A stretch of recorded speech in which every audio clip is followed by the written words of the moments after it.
Karen, it's been so long. How have you been? Annie, it's been a while.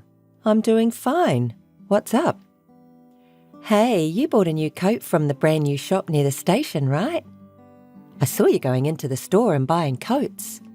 Yes, a new coat from that popular brand, right?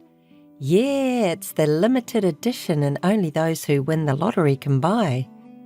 I'm so jealous. Yes, I entered the lottery and was lucky enough to win one for myself and my husband.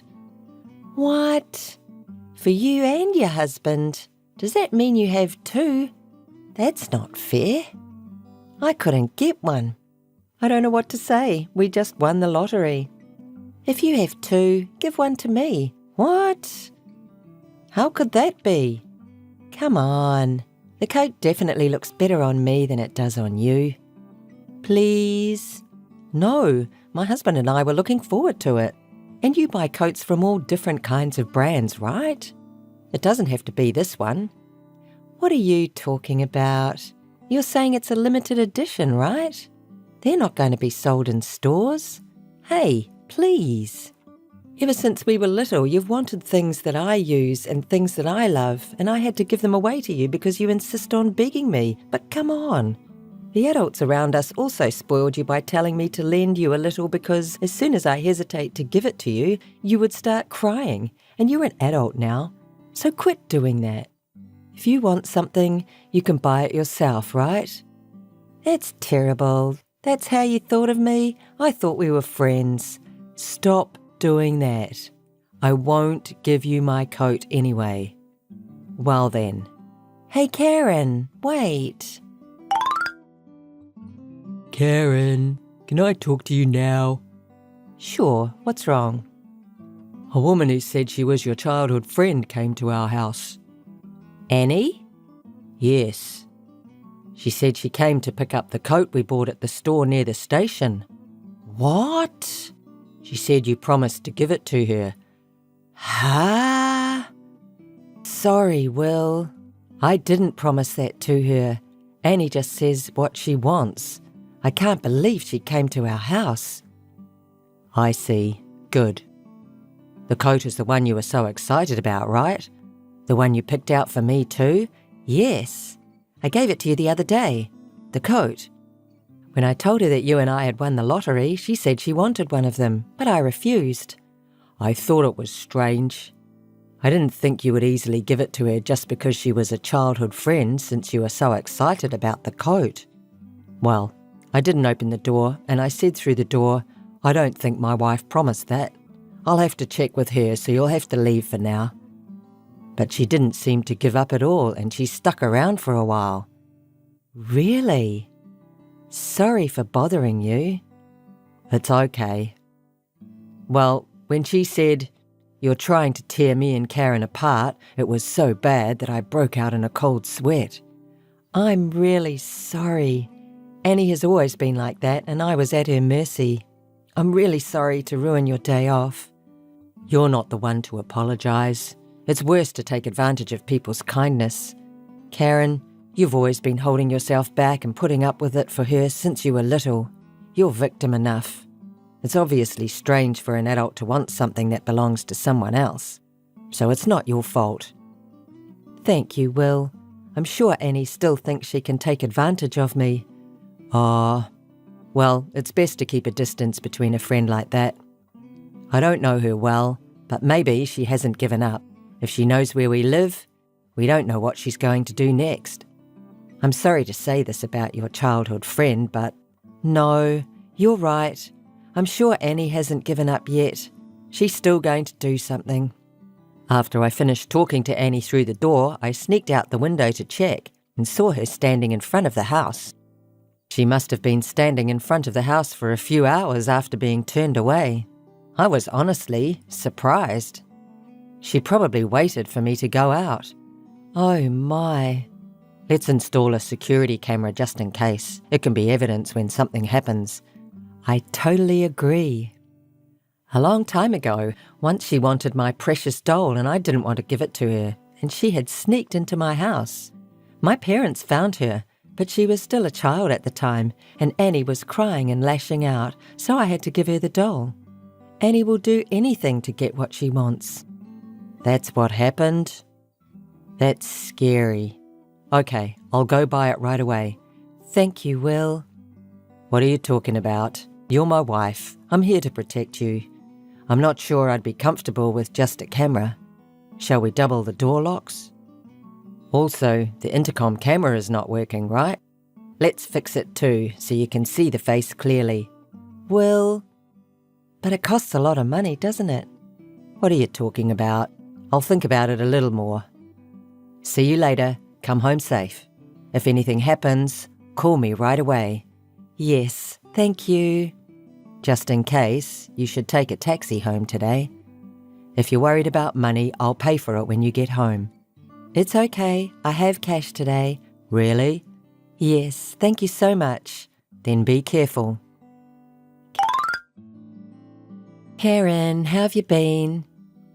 What's up? I have an important report for you today. An important report? I'm going to marry your husband.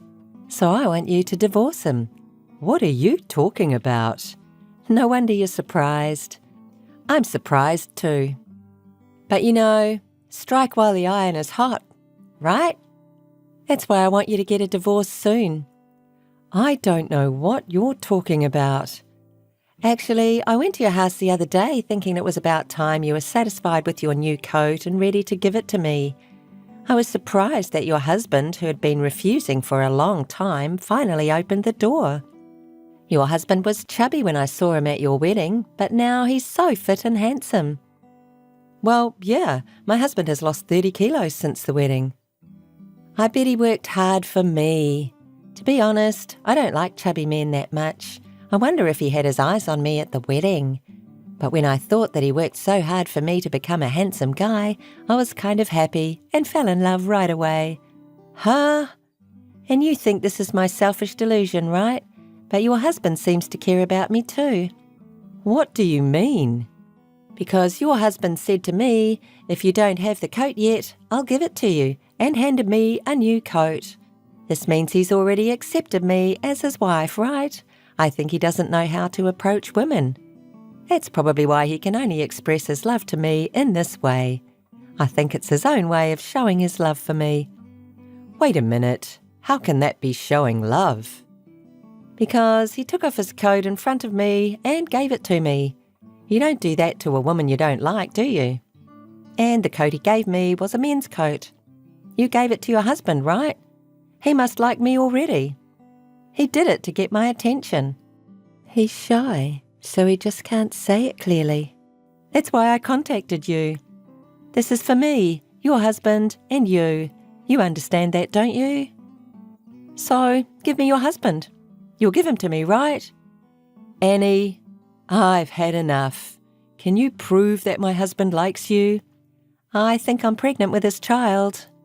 This is proof that he loves me, so get a divorce soon. And for the baby too. Pregnant?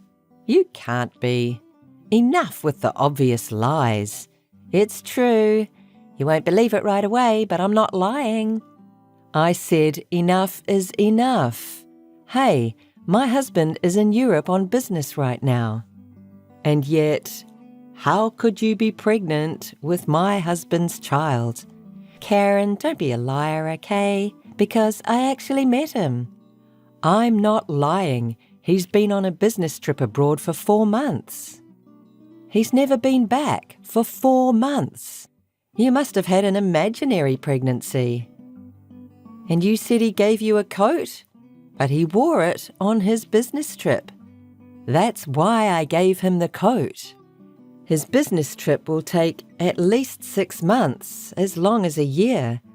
I gave him that coat as a gift so he could stay warm enough and that he wouldn't be embarrassed to wear it there since he doesn't know much about fashion. I was certainly lucky to get my coat too. That doesn't mean I'm going to give it to you. You're so stubborn. I'm only saying I met your husband recently. It's crazy to say he's been on a business trip. And earlier, when I said how fit and handsome he had become, you didn't deny it. Don't lie anymore. He lost weight because he was working out for a long business trip.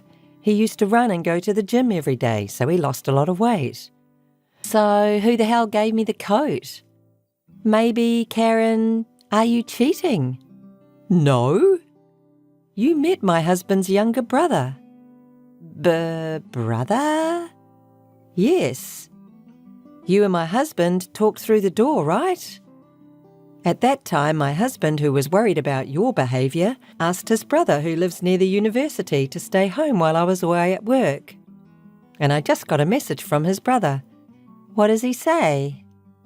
Suddenly, a woman came to the house, a person who claimed to be a close friend of my sister-in-law and brother, and said that she had come to get a coat, but I didn't know anything about it. So when I showed her the cheap coat I had brought, she said, "That's it," and she looked so happy that I gave her the coat. I knew right away that she was the one who was annoying both of you. So what I'm wearing now is a cheap coat? Hey, what am I going to do? I'm going to eat at a fancy restaurant with my friends after this. You're going to make a fool of yourself. Good for you. For what? You got a coat from a handsome guy. You should thank me. What a joke you're talking about. I already bought a bag that fits this coat. What are you going to do for this? I can't help it if you say that to me. I may have told you before, but you wanting everything from other people is insane. You should rethink your habit. I can't take this anymore. I don't want to see your face for the rest of my life. So don't contact me again. Hey, Karen. You told my parents everything. What did you do? What? You told my parents everything that happened. They even passed along false stories about my pregnancy, which led to my parents misunderstanding me and telling me I had mental illness. No matter how much I try to explain that it's a mistake, they don't believe me at all. And eventually, they're going to send me to a relative's house for medical treatment. Oh, isn't that better? Huh? That's better for you. What are you talking about? You said something to them. That's right. I showed them the security camera I installed in my house that shows you every day and convinced them that it might be better for you to have medical care. Because you've been wandering around in front of my house for 4 months, and at one point you've even tried to get in, right? I told them it must be because you have some kind of mental illness. I'm sure Annie herself would deny it, but these illnesses are often unnoticed by the patient. What? Also, my brother's husband accompanied me to testify, and your parents believed it so easily. That's a lie. Your parents apologised to us for bothering us. As a childhood friend, I told them I was really worried, and they were in tears. Your mother was shocked, saying you used to be a friendly daughter and was so proud of you. Karen! What? I'm really sorry. I'm going to apologise for everything, so tell my parents I'm normal. Otherwise, I'd really be taken to the countryside. Me and you, right? Please, Karen. I apologise for everything about the coat and your husband. I couldn't stand that you had something better than me. You used to give me everything I wanted right away, but you wouldn't give me the coat at all, so I got fired up.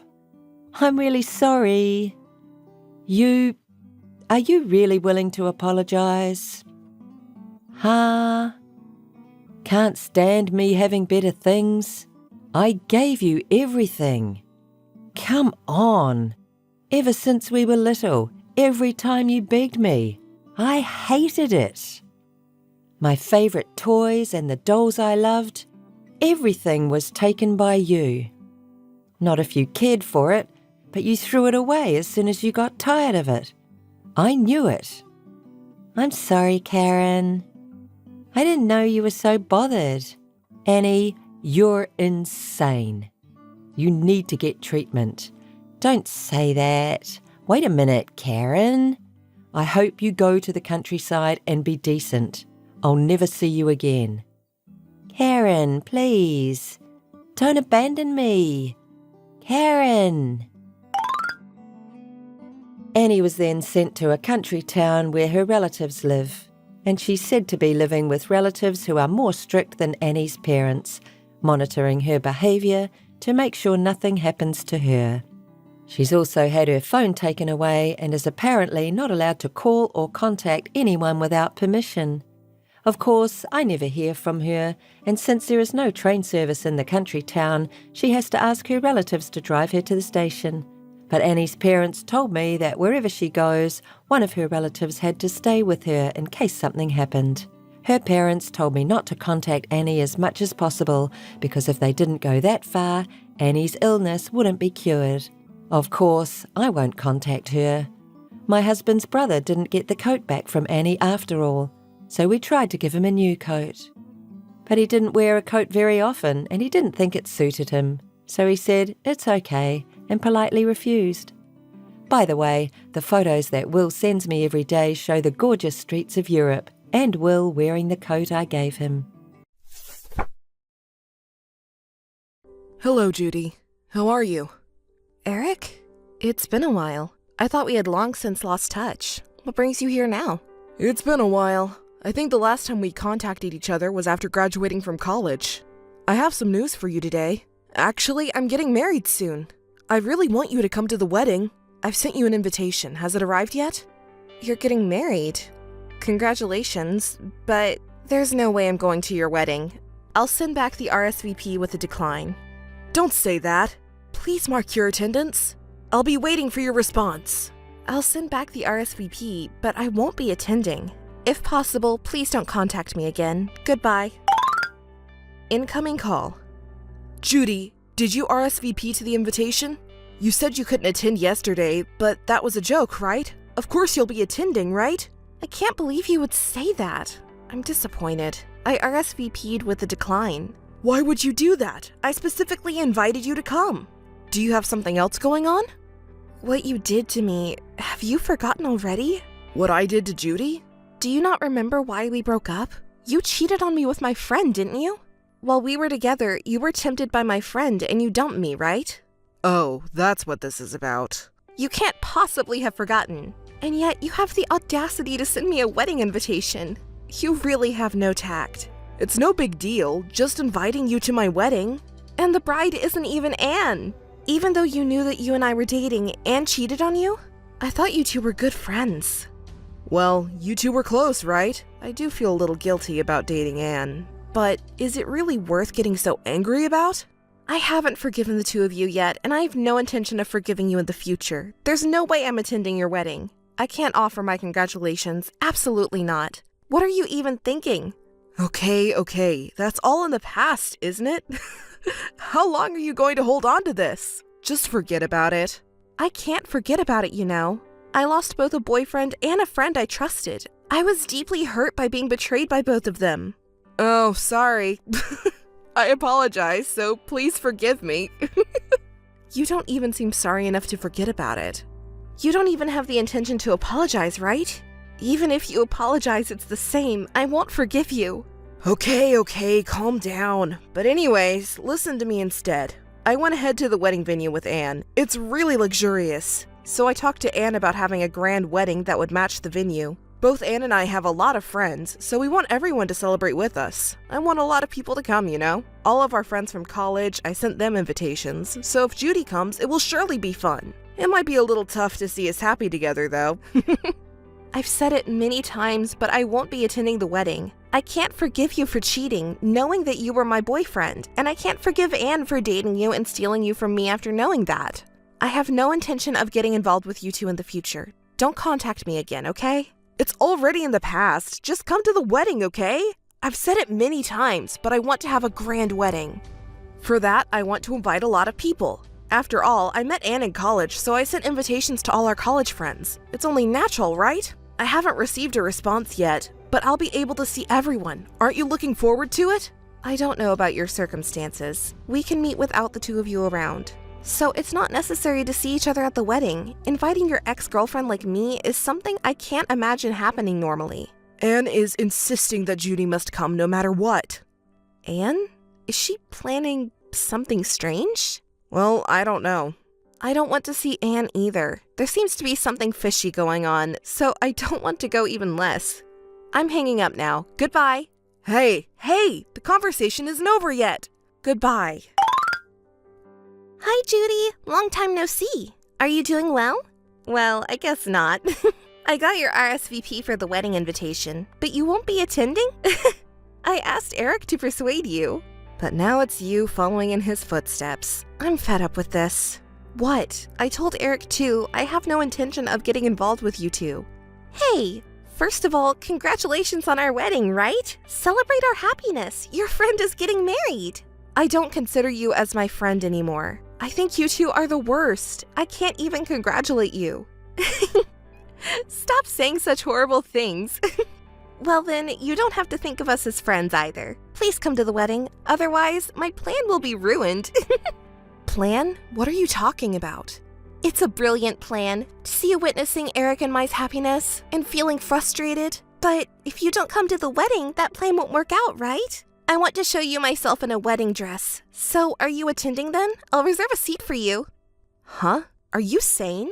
I can't imagine a rational person thinking like that. Do you even understand what you're saying? I feel sick. I feel nauseous. I don't even feel angry. What is this plan of yours? Did you see the invitation? Don't you think the venue is gorgeous? At that luxurious wedding venue, surrounded by numerous guest blessings, I will spend a happy day. I will flaunt that sight in front of you, and you will feel ashamed of your actions, fall to your knees and reflect. Imagine it, how miserable you will be. Isn't it a great plan? Reflect? On what? What should I reflect on? I wonder what actions I should feel ashamed of. I think you and Eric should be the ones reflecting, though. Huh? Don't you have any idea? Oh, did you forget that I married Eric and it shocked you? Oops, my bad. But you know, Eric chose me over you because I'm cuter than you. And he said being with you is boring. Poor Judy. Well, I really don't understand what you're saying. Can you explain it to me in a way I can understand?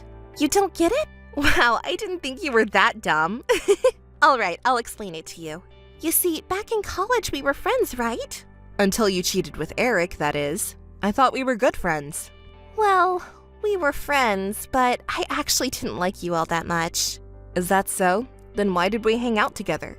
You were just a supporting role for me. That's why I hung out with you. Otherwise, I wouldn't have become friends with someone like you. A supporting role? Did you really think such cruel things? I was just pretending to be close to you, and you ugly thing. I thought men would dote on me. For that reason. But it turned out to be different. They were all seemingly clueless guys who went after you. There's no reason for them to choose you over me, considering I'm cuter. Well, you always acted cute in front of guys, didn't you? Did you want to be liked by men so badly? Do you remember that you have a boyfriend named Eric? Are you not fabricating memories? I don't recall ever acting cute in front of guys. Really now? Weren't you desperate to be liked by men? Yet, when approached by men, you would say things like, that person's personality is a bit off, or they're not my type. Weren't you picky with men? It was so unpleasant. What an arrogant woman you are, Judy. I don't do such vulgar things like being picky with men. And besides, all the men went towards me because you treated the boys so poorly. Everyone was saying that Anne is cute but has a harsh personality. I even tried to defend you, saying that's not true, Anne is a kind girl. But looking back now, I didn't need to do that.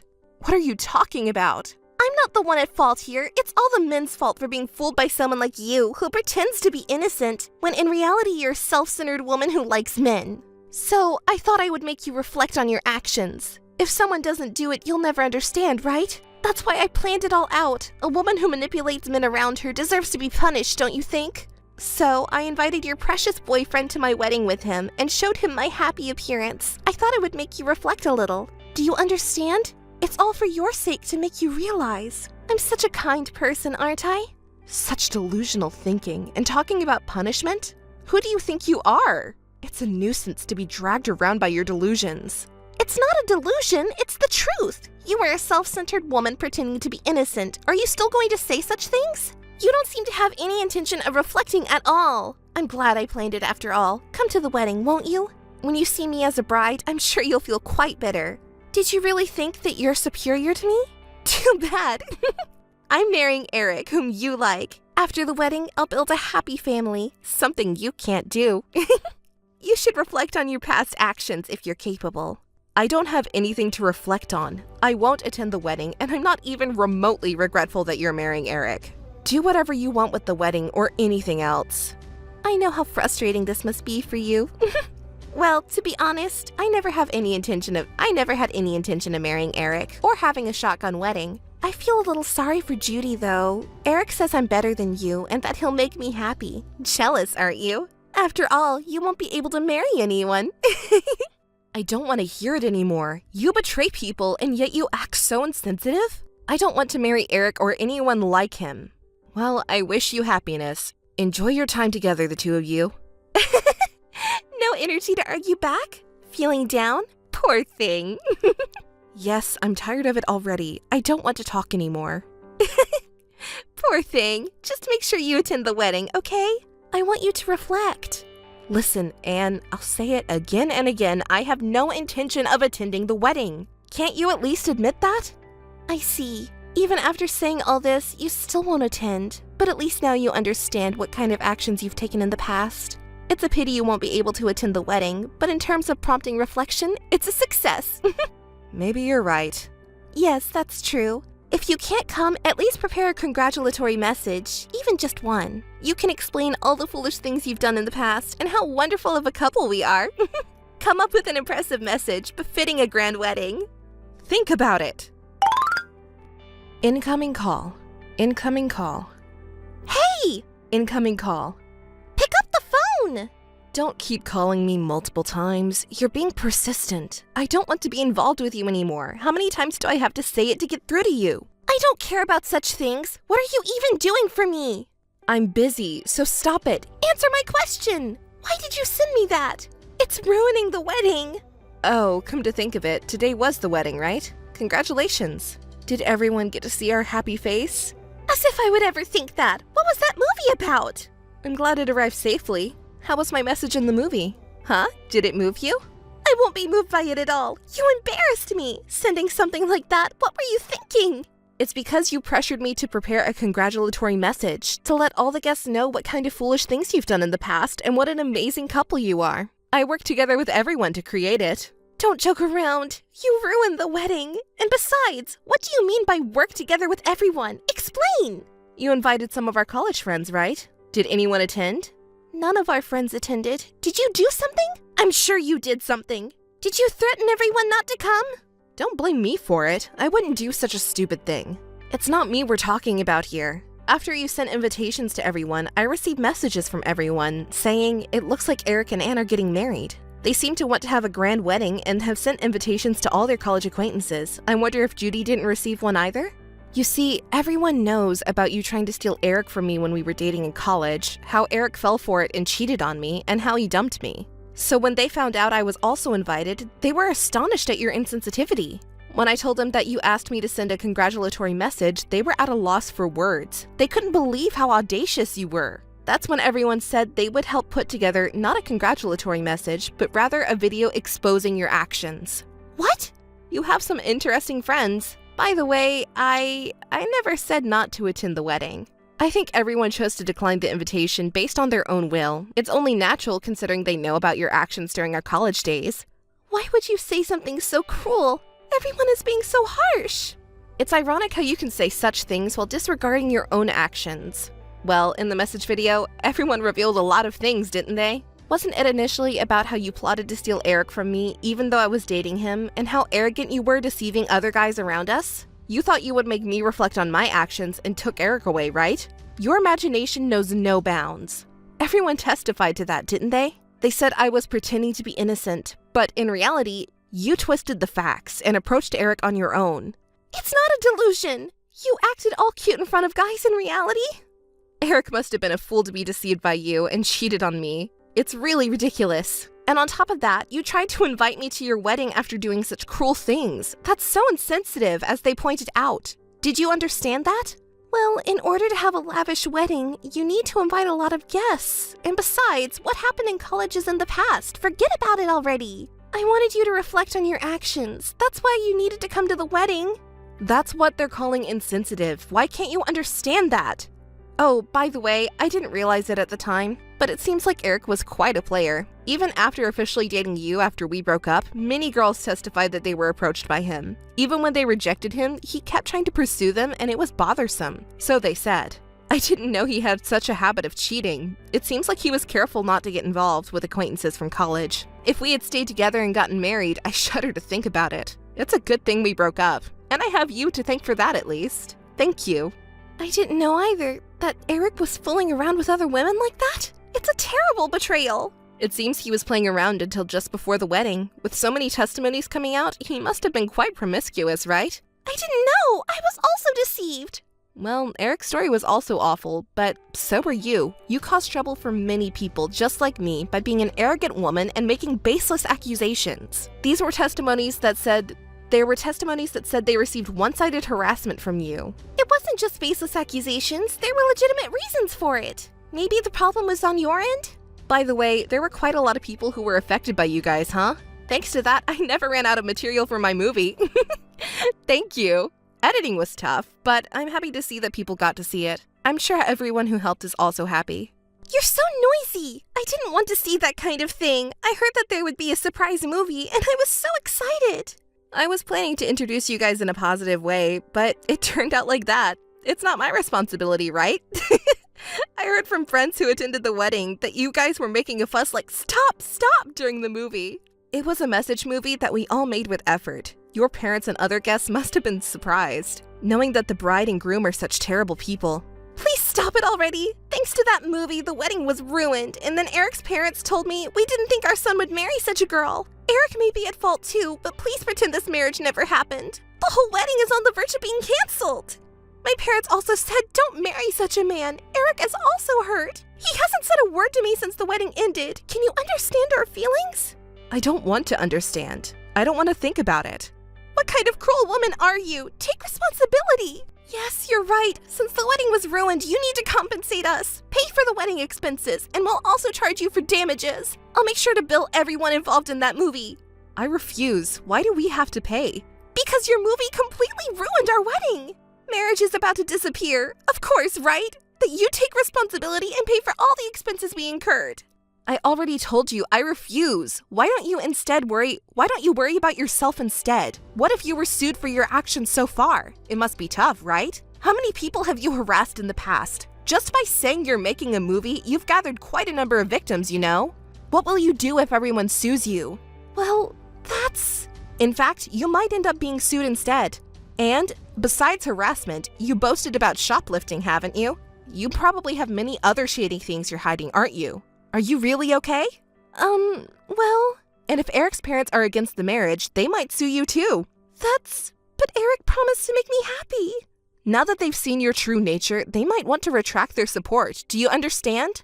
You've caused a lot of trouble for those around you all this time, even if you didn't realize it. No matter how much you want something, you shouldn't take what belongs to others. You shouldn't harass others based on your assumptions. You don't even understand such basic things, do you? It should be a valuable lesson for you. You should change your behavior from now on.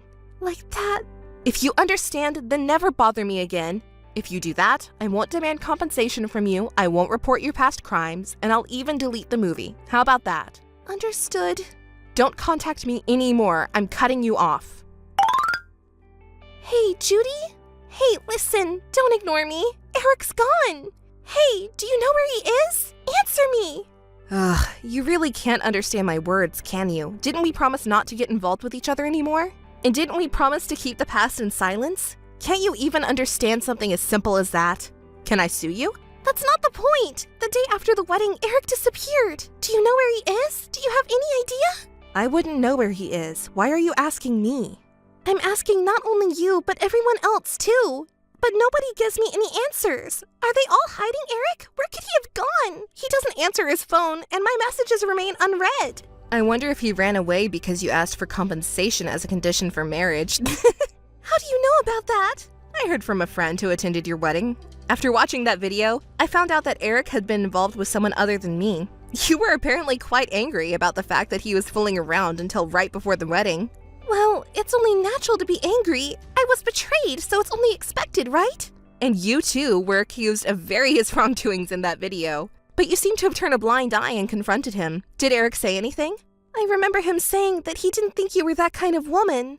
But what I did was just a little thing, right? I don't think it's something to worry about. Instead of that, Eric should want to marry me more than you, so I'm willing to forgive his infidelity if he pays compensation for his betrayal. It's not strange at all, is it? I'll say I'm marrying him, so he should be happy, right? Why is he running away? This is strange. My head hurts. Maybe Eric is already with one of the other girls he's close to. Just like me, being abandoned by you. That's impossible. There's no way I could be abandoned. Anyway, don't get involved with me anymore. No, tell me Eric's whereabouts. If you really don't know where he is, you could search for him together. We were friends, right? I'm saying I don't know. You're really persistent. How many times do I have to tell you not to get involved with me? If you contact me again, I'll have my husband take legal action. What? Husband? Whose? You're married? What do you mean? Weren't you supposed to marry Eric? When did that happen? I never wanted to marry Eric. I'm already married to someone else and we have children. What? I didn't know. You got married before me and even have children. What an arrogant woman you are, thinking you can get married before me. Is there a rule that says I can't get married before you? I'll do as I please when it comes to marriage. But considering you as a potential husband, he's not that great, huh? Don't make fun of my husband. He may be older, but I bet there's no way you could marry a good man. You settled for an older man because you couldn't attract someone from your own age group, right? That's the only way you could get married, huh? Oh, wait, but you mentioned asking your husband for legal action. What do you mean? Don't tell me. My husband is a lawyer, a very competent one. What? A lawyer? If he wants to, he can easily pursue legal action against you and your friends. Hold on a moment. I didn't ask for your opinion. A lawyer, you say? Well, I could sue you for your past misdeeds as well. Stop that! You said you wouldn't sue me! It's because you're so persistent, despite me telling you to stay away and stop harassing me with repeated contact, that it's become a nuisance. Why did you get married to a lawyer? An ugly person like you? It's none of your business, right? By the way, I received a call from your parents earlier. They said their daughter was hurt and embarrassed because of me and blamed me for sending the video, even though you were the one who asked me to send congratulatory messages. I told them that it was a collaborative effort with everyone, but they fell silent. After that, they kept asking me for Eric's whereabouts, just like you, so I told them if they continue to cause trouble, we can have a legal discussion. They hung up right away. Your parents are just as unreasonable as you. Why do I have to go through all this? I just wanted you, arrogant Judy, to reflect on your actions a little. It's all just your self-centered delusion, though. I don't even know if I can get married, and yet Judy is already married to a lawyer and has children. Why is that? Poor me. Is it over now? I have nothing more to say to you. Wait! Yes, I just came up with a good idea. Judy, if your husband is a lawyer, then help me get compensation from Eric. I want to get married too. Give me a hand. If your husband is a lawyer, he can handle it, right? Find Eric and claim compensation. Of course, you and I are friends, so you won't charge me any fees, right? Or if Eric is found, I'll make him pay for it. What are you talking about? I'm truly disgusted. Do you really think I'll help you? Do you not remember what you did to me with that video? You're not even reflecting on anything at this point. I don't understand. I have no intention of helping you. I'm sure if you ask anyone else, they'll say the same thing as me. That's right, help me!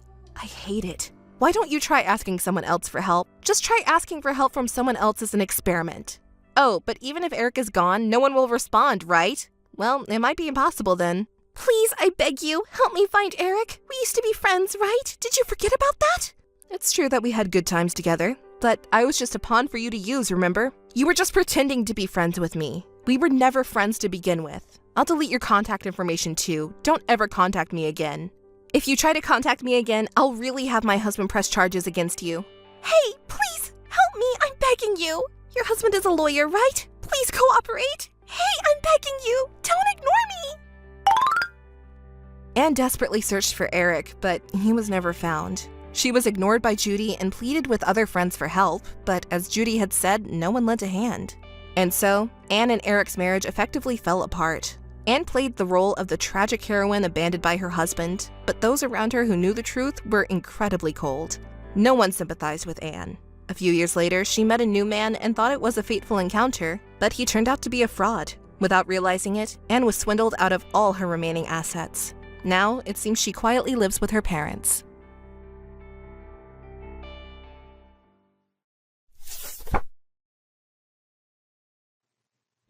Karen, it's been so long. How have you been? Annie, it's been a while. I'm doing fine. What's up? Hey, you bought a new coat from the brand new shop near the station, right? I saw you going into the store and buying coats. Yes, a new coat from that popular brand, right? Yeah, it's the limited edition and only those who win the lottery can buy. I'm so jealous. Yes, I entered the lottery and was lucky enough to win one for myself and my husband. What? For you and your husband? Does that mean you have two? That's not fair. I couldn't get one. I don't know what to say. We just won the lottery. If you have two, give one to me. What? How could that be? Come on. The coat definitely looks better on me than it does on you. Please? No, my husband and I were looking forward to it. And you buy coats from all different kinds of brands, right? It doesn't have to be this one. What are you talking about? You're saying it's a limited edition, right? They're not going to be sold in stores. Hey, please. Ever since we were little, you've wanted things that I use and things that I love, and I had to give them away to you because you insist on begging me. But come on. The adults around us also spoiled you by telling me to lend you a little because as soon as I hesitate to give it to you, you would start crying. And you're an adult now, so quit doing that. If you want something, you can buy it yourself, right? That's terrible. That's how you thought of me? I thought we were friends. Stop doing that. I won't give you my coat anyway. Well then. Hey Karen, wait. Karen, can I talk to you now? Sure, what's wrong? A woman who said she was your childhood friend came to our house. Annie? Yes. She said she came to pick up the coat we bought at the store near the station. What? She said you promised to give it to her. Huh? Sorry, Will. I didn't promise that to her. Annie just says what she wants. I can't believe she came to our house. I see. Good. The coat is the one you were so excited about, right? The one you picked out for me too? Yes. I gave it to you the other day. The coat. When I told her that you and I had won the lottery, she said she wanted one of them, but I refused. I thought it was strange. I didn't think you would easily give it to her just because she was a childhood friend since you were so excited about the coat. Well, I didn't open the door, and I said through the door, I don't think my wife promised that. I'll have to check with her, so you'll have to leave for now. But she didn't seem to give up at all, and she stuck around for a while. Really? Sorry for bothering you. It's okay. Well, when she said, "You're trying to tear me and Karen apart," it was so bad that I broke out in a cold sweat. I'm really sorry. Annie has always been like that, and I was at her mercy. I'm really sorry to ruin your day off. You're not the one to apologise. It's worse to take advantage of people's kindness. Karen, you've always been holding yourself back and putting up with it for her since you were little. You're victim enough. It's obviously strange for an adult to want something that belongs to someone else. So it's not your fault. Thank you, Will. I'm sure Annie still thinks she can take advantage of me. Ah, well, it's best to keep a distance between a friend like that. I don't know her well, but maybe she hasn't given up. If she knows where we live, we don't know what she's going to do next. I'm sorry to say this about your childhood friend, but no, you're right. I'm sure Annie hasn't given up yet. She's still going to do something. After I finished talking to Annie through the door, I sneaked out the window to check and saw her standing in front of the house. She must have been standing in front of the house for a few hours after being turned away. I was honestly surprised. She probably waited for me to go out. Oh my. Let's install a security camera just in case. It can be evidence when something happens. I totally agree.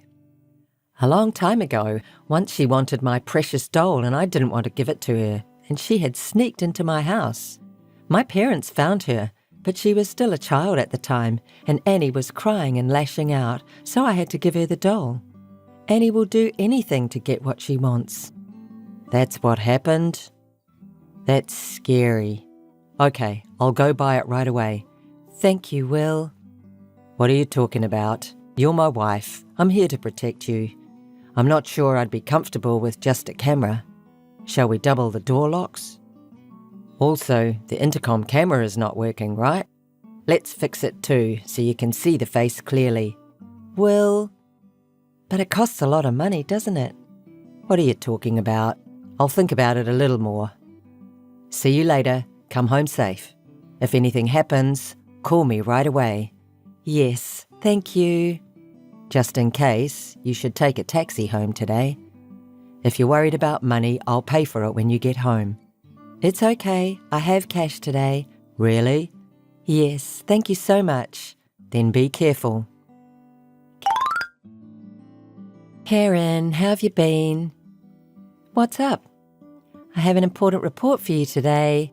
An important report? I'm going to marry your husband. So I want you to divorce him. What are you talking about? No wonder you're surprised. I'm surprised too.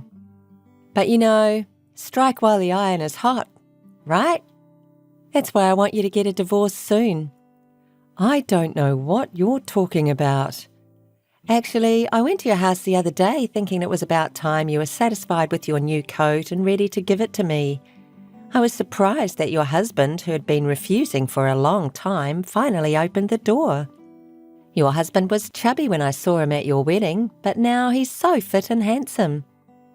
Well, yeah, my husband has lost 30 kilos since the wedding. I bet he worked hard for me.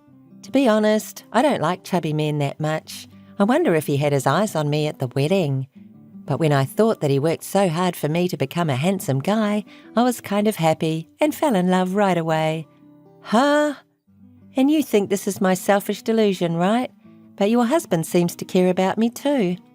What do you mean? Because your husband said to me, if you don't have the coat yet, I'll give it to you, and handed me a new coat. This means he's already accepted me as his wife, right? I think he doesn't know how to approach women. That's probably why he can only express his love to me in this way. I think it's his own way of showing his love for me. Wait a minute, how can that be showing love? Because he took off his coat in front of me and gave it to me. You don't do that to a woman you don't like, do you? And the coat he gave me was a men's coat. You gave it to your husband, right? He must like me already. He did it to get my attention. He's shy, so he just can't say it clearly. That's why I contacted you. This is for me, your husband, and you. You understand that, don't you? So, give me your husband. You'll give him to me, right? Annie, I've had enough. Can you prove that my husband likes you? I think I'm pregnant with his child. This is proof that he loves me, so get a divorce soon. And for the baby too. Pregnant? You can't be. Enough with the obvious lies. It's true. You won't believe it right away, but I'm not lying. I said enough is enough. Hey, my husband is in Europe on business right now. And yet, how could you be pregnant with my husband's child? Karen, don't be a liar, okay? Because I actually met him. I'm not lying. He's been on a business trip abroad for 4 months. He's never been back for 4 months. You must have had an imaginary pregnancy. And you said he gave you a coat? But he wore it on his business trip. That's why I gave him the coat. His business trip will take at least 6 months, as long as a year. I gave him that coat as a gift so he could stay warm enough and that he wouldn't be embarrassed to wear it there since he doesn't know much about fashion. I was certainly lucky to get my coat too.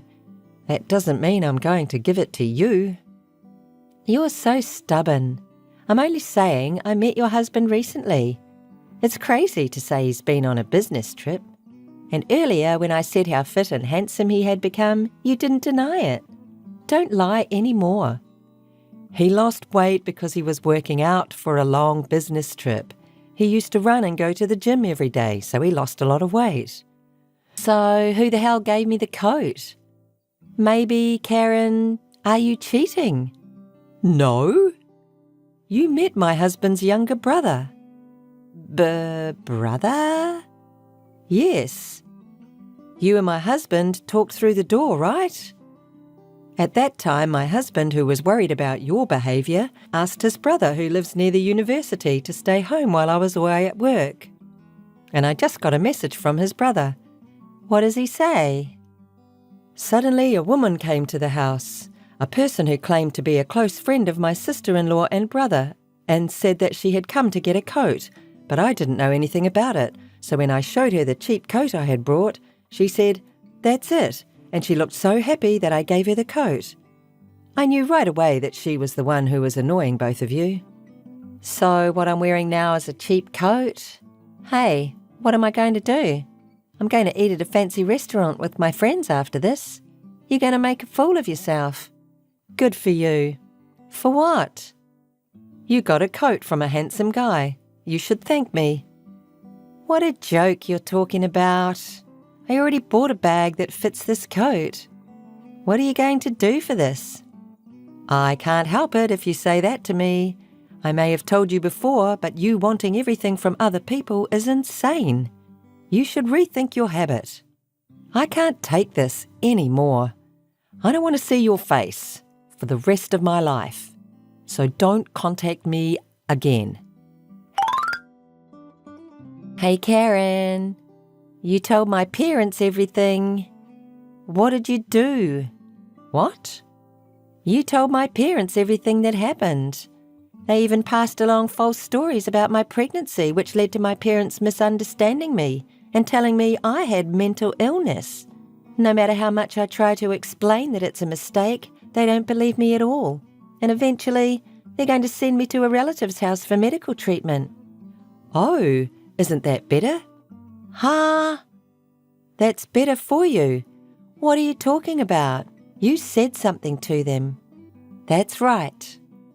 I showed them the security camera I installed in my house that shows you every day and convinced them that it might be better for you to have medical care. Because you've been wandering around in front of my house for 4 months, and at one point you've even tried to get in, right? I told them it must be because you have some kind of mental illness. I'm sure Annie herself would deny it, but these illnesses are often unnoticed by the patient. What? Also, my brother's husband accompanied me to testify, and your parents believed it so easily. That's a lie. Your parents apologized to us for bothering us. As a childhood friend, I told them I was really worried, and they were in tears. Your mother was shocked, saying you used to be a friendly daughter and was so proud of you. Karen! What? I'm really sorry. I'm going to apologize for everything, so tell my parents I'm normal. Otherwise, I'd really be taken to the countryside. Me and you, right? Please, Karen. I apologize for everything about the coat and your husband. I couldn't stand that you had something better than me. You used to give me everything I wanted right away, but you wouldn't give me the coat at all, so I got fired up. I'm really sorry. Are you really willing to apologize? Huh? Can't stand me having better things? I gave you everything. Come on. Ever since we were little, every time you begged me, I hated it. My favourite toys and the dolls I loved, everything was taken by you. Not if you cared for it, but you threw it away as soon as you got tired of it. I knew it. I'm sorry, Karen. I didn't know you were so bothered. Annie, you're insane. You need to get treatment. Don't say that. Wait a minute, Karen. I hope you go to the countryside and be decent. I'll never see you again. Karen, please. Don't abandon me. Karen. Annie was then sent to a country town where her relatives live, and she's said to be living with relatives who are more strict than Annie's parents, monitoring her behaviour to make sure nothing happens to her. She's also had her phone taken away and is apparently not allowed to call or contact anyone without permission. Of course, I never hear from her, and since there is no train service in the country town, she has to ask her relatives to drive her to the station. But Annie's parents told me that wherever she goes, one of her relatives had to stay with her in case something happened. Her parents told me not to contact Annie as much as possible because if they didn't go that far, Annie's illness wouldn't be cured. Of course, I won't contact her. My husband's brother didn't get the coat back from Annie after all, so we tried to give him a new coat. But he didn't wear a coat very often and he didn't think it suited him, so he said it's okay and politely refused. By the way, the photos that Will sends me every day show the gorgeous streets of Europe and Will wearing the coat I gave him. Good morning, Rachel. Huh? Ignored? Hey, Rachel! Good morning! Jean? I wonder who it is. Good morning. Who is this? Rachel, you should answer me right away. Jean?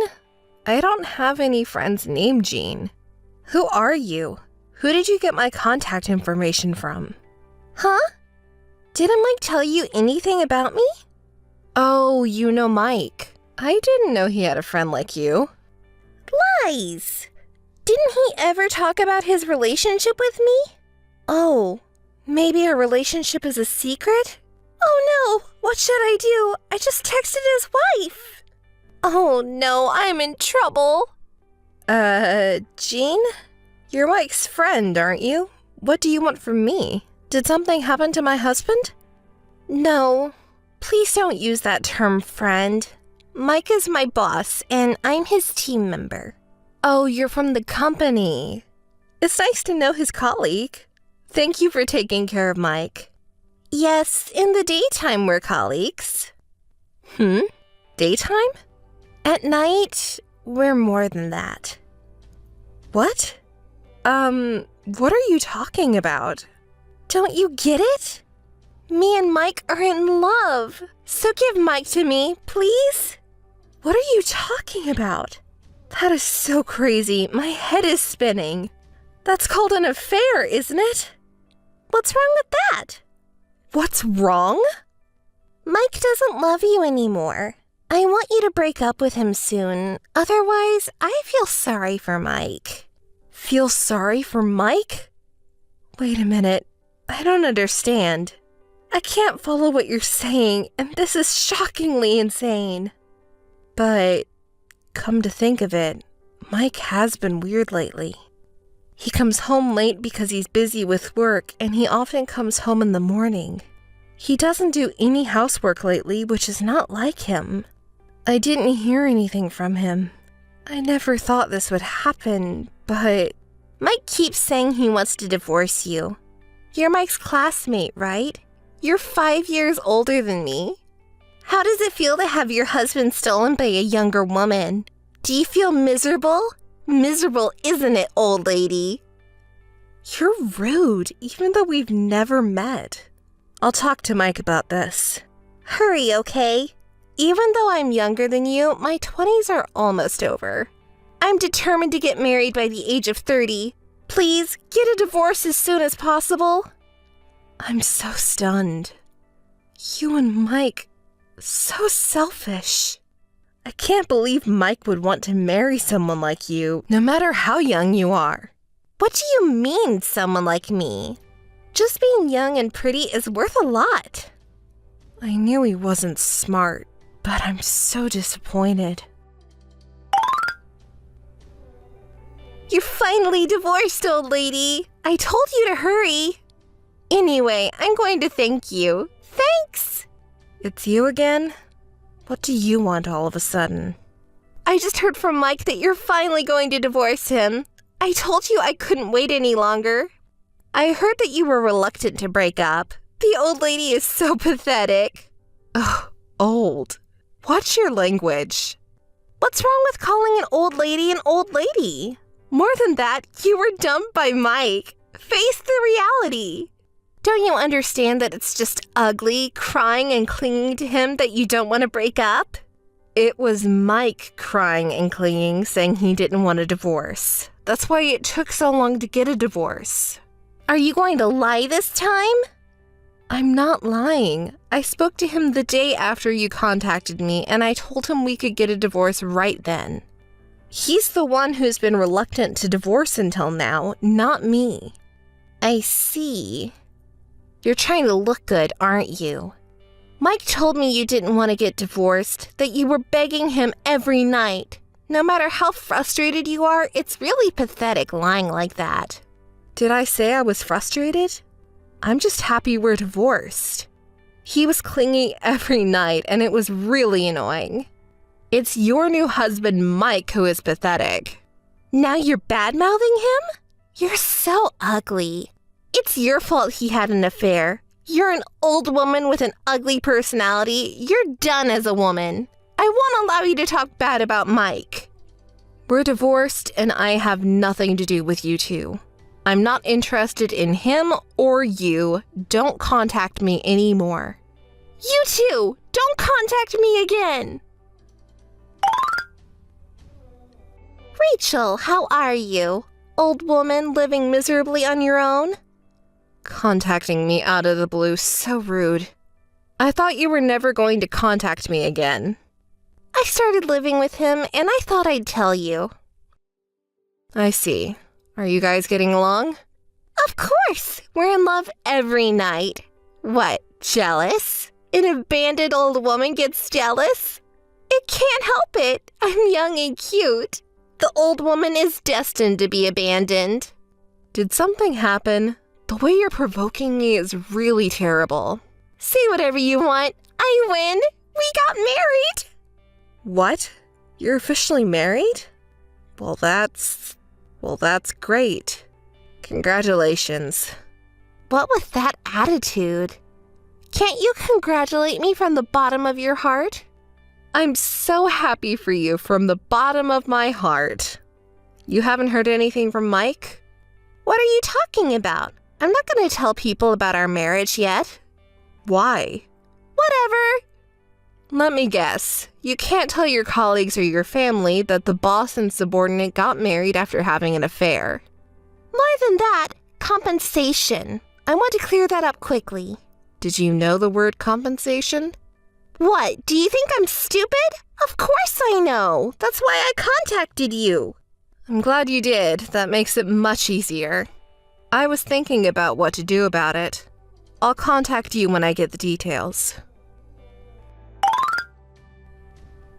Compensation was set at $15,000. Pay in full. Compensation? I pay you? I wonder what kind of misunderstanding you have today. You set $15,000? Compensation is what I charge you. Stop talking nonsense and just pay the $15,000 now. You're the one talking nonsense. Your story is always so unexpected that I can't understand. Can you explain it to me so I can understand? You caused me mental anguish. Oh, you know a difficult word.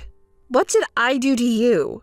Mike is the man of my dreams. I've loved him since we first met at the company. I couldn't marry him because he already had a wife.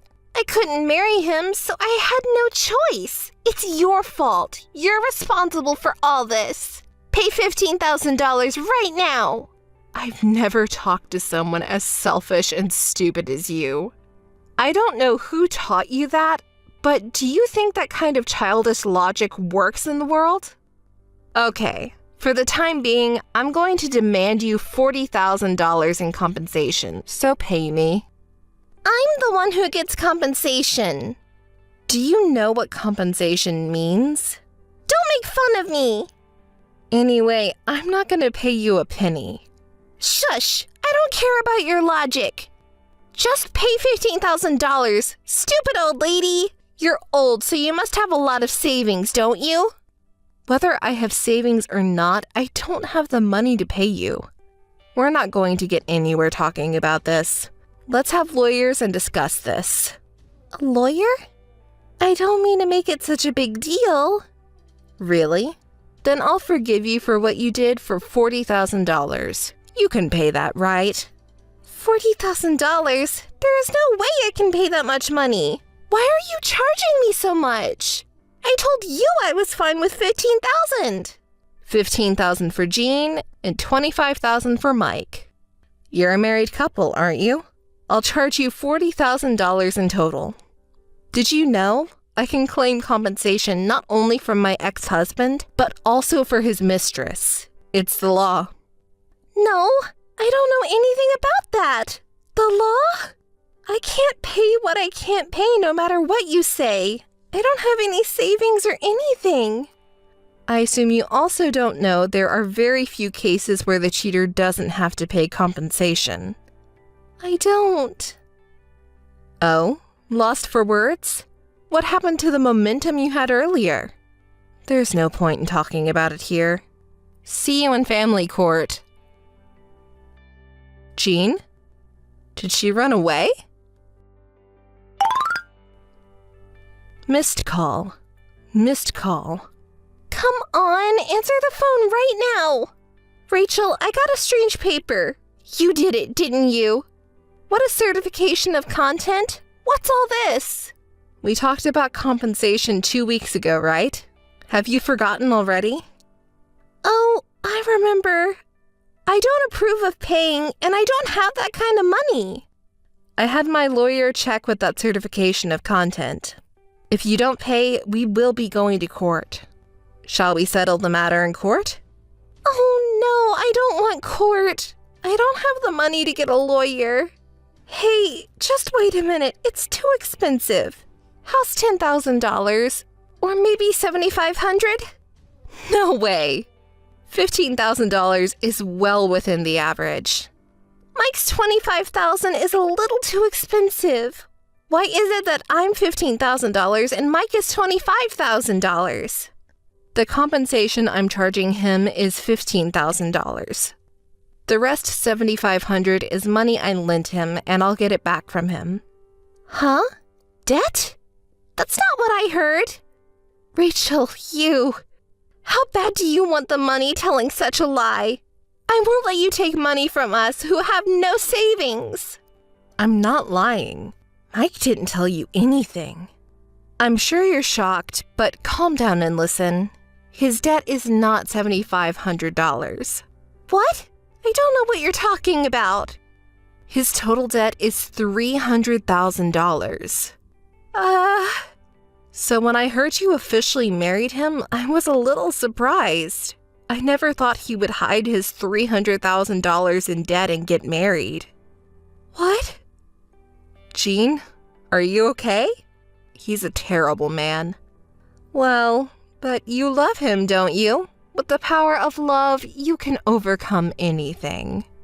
It's a lie. It's a lie. $300,000 is impossible. What are we gonna do? Mike doesn't have any savings. No savings, but $300,000 in debt, plus $40,000 compensation to me. And if you don't have any money now, I'll wait a while. Good luck earning with the power of love. You'll be okay. You're still young.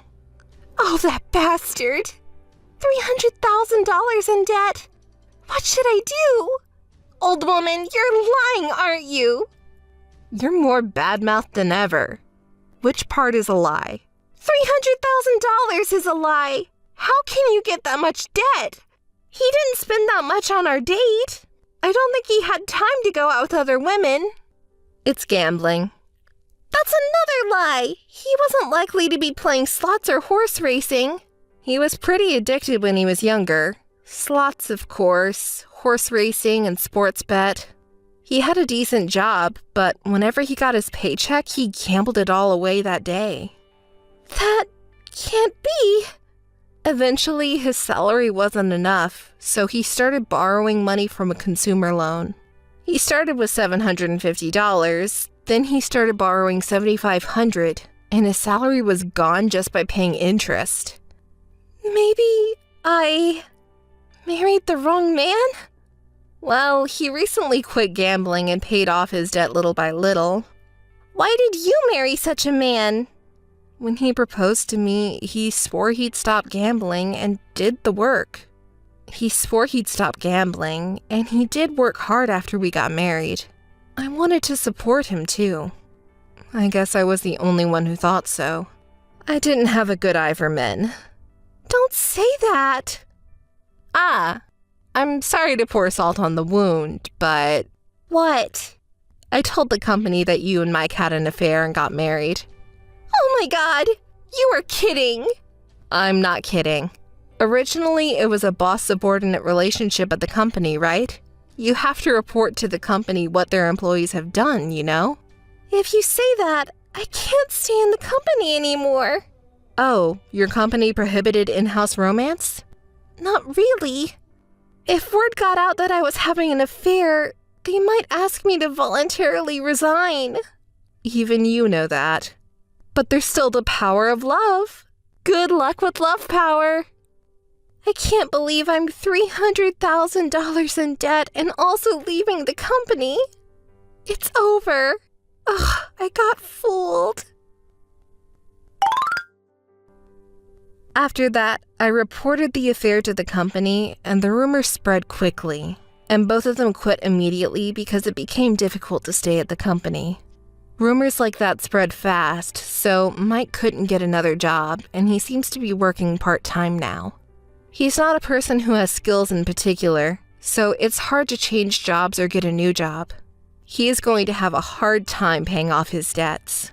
First, he has to pay compensation, then he has to pay me back. Will it take about 30 years? That Jean seems to have run out of love for Mike. I wonder if they are still married?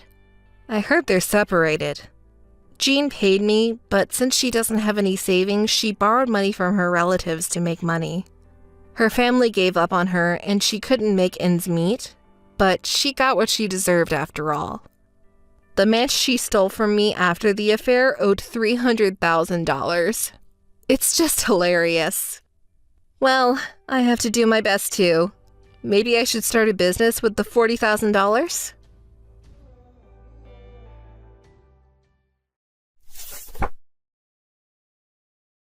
Laura, enough is enough! To bring up the past and seek revenge like this now, it's cowardly! Do you want to make us suffer so much? Mary? What are you suddenly talking about? What did I do exactly? I didn't do anything. Don't play dumb. You put trash in front of mine and Kevin's house, and even graffiti on the wall, didn't you? Trash? Graffiti? I don't know what you're talking about. Are you kidding me? I'm telling you to cut it out already. You're the only one who could possibly be responsible. Do you find pleasure in making us suffer? You suddenly contacted me and accused me of something I had nothing to do with. What are you trying to do? I broke things off with you and your group for good. We're not even childhood friends. And yet you are saying I am now searching your house and harassing you? Don't underestimate me. Our house is easy enough to find out about if you just ask around to acquaintances. You still hold a grudge against Kevin, don't you?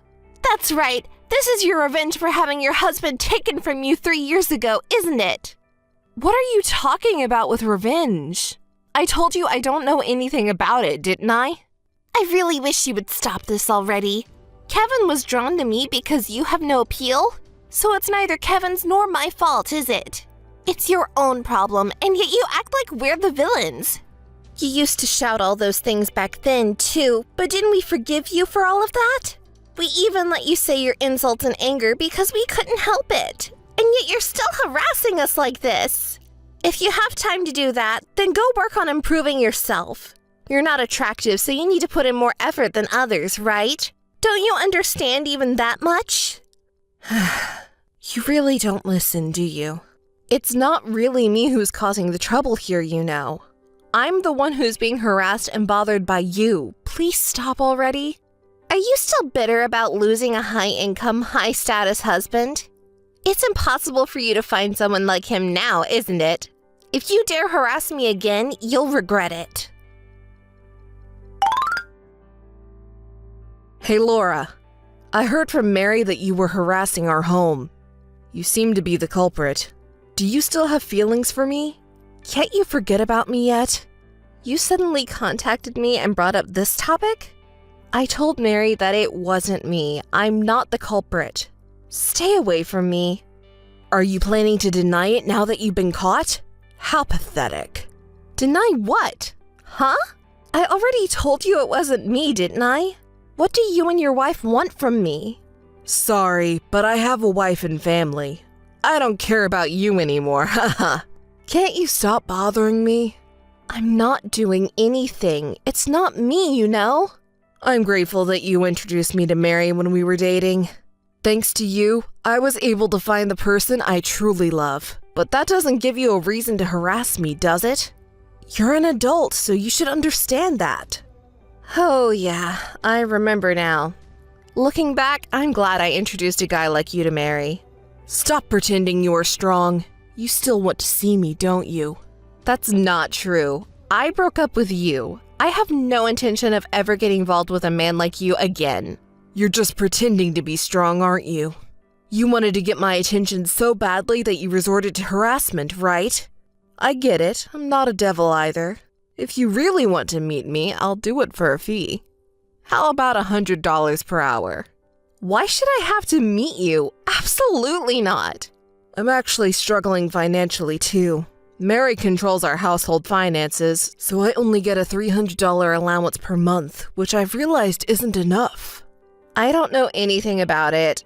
I don't know what to say even if you tell me that. If you still have feelings for me, I'm willing to be with you if you pay me. I'm a nice guy, you know. Treating me as an ATM? Stop joking around. I don't want to pay you any money. Don't you want to see me too? You're actually happy when I message you, aren't you? How much more are you going to mock me? I already told you that I don't want anything to do with you. This chance is a one-time thing. If you pay me, we can meet even though we can't go back to how things were between us. I think it's the best offer for you, don't you? You pay me and I'll put up with it. I'm being kind, right? LOL. Sorry to interrupt, but I'm already remarried and living happily with a kind husband. I don't want to have any more involvement with you. Please stop messaging me. Remarried? Who would marry a woman like you with no redeeming qualities? You're obviously lying. Doesn't that make you sad? Enough already. I cut ties with you. Don't ever contact me again. Your lies are so amateurish. I can see right through them. Did you really think I would be fooled by such a transparent lie? Do you want to make me jealous? You are such a shallow thinker. You just want to make a fool out of me, don't you? Well, do as you please. Goodbye. Laura, you harassed us again at our house, didn't you? I told you to stop it already. Here we go again. I already told you before, it's not me. I didn't do it. There must be another culprit. Don't lie. You're happy to see me suffer, aren't you? No, I'm not thinking anything like that. I just don't want to be involved with you anymore. I want to forget everything. Why would I start harassing you again? What excuse do you have now? There was a pile of garbage in front of the entrance and even graffiti on the exterior wall. Why are you being so persistent? Just forget about Kevin already.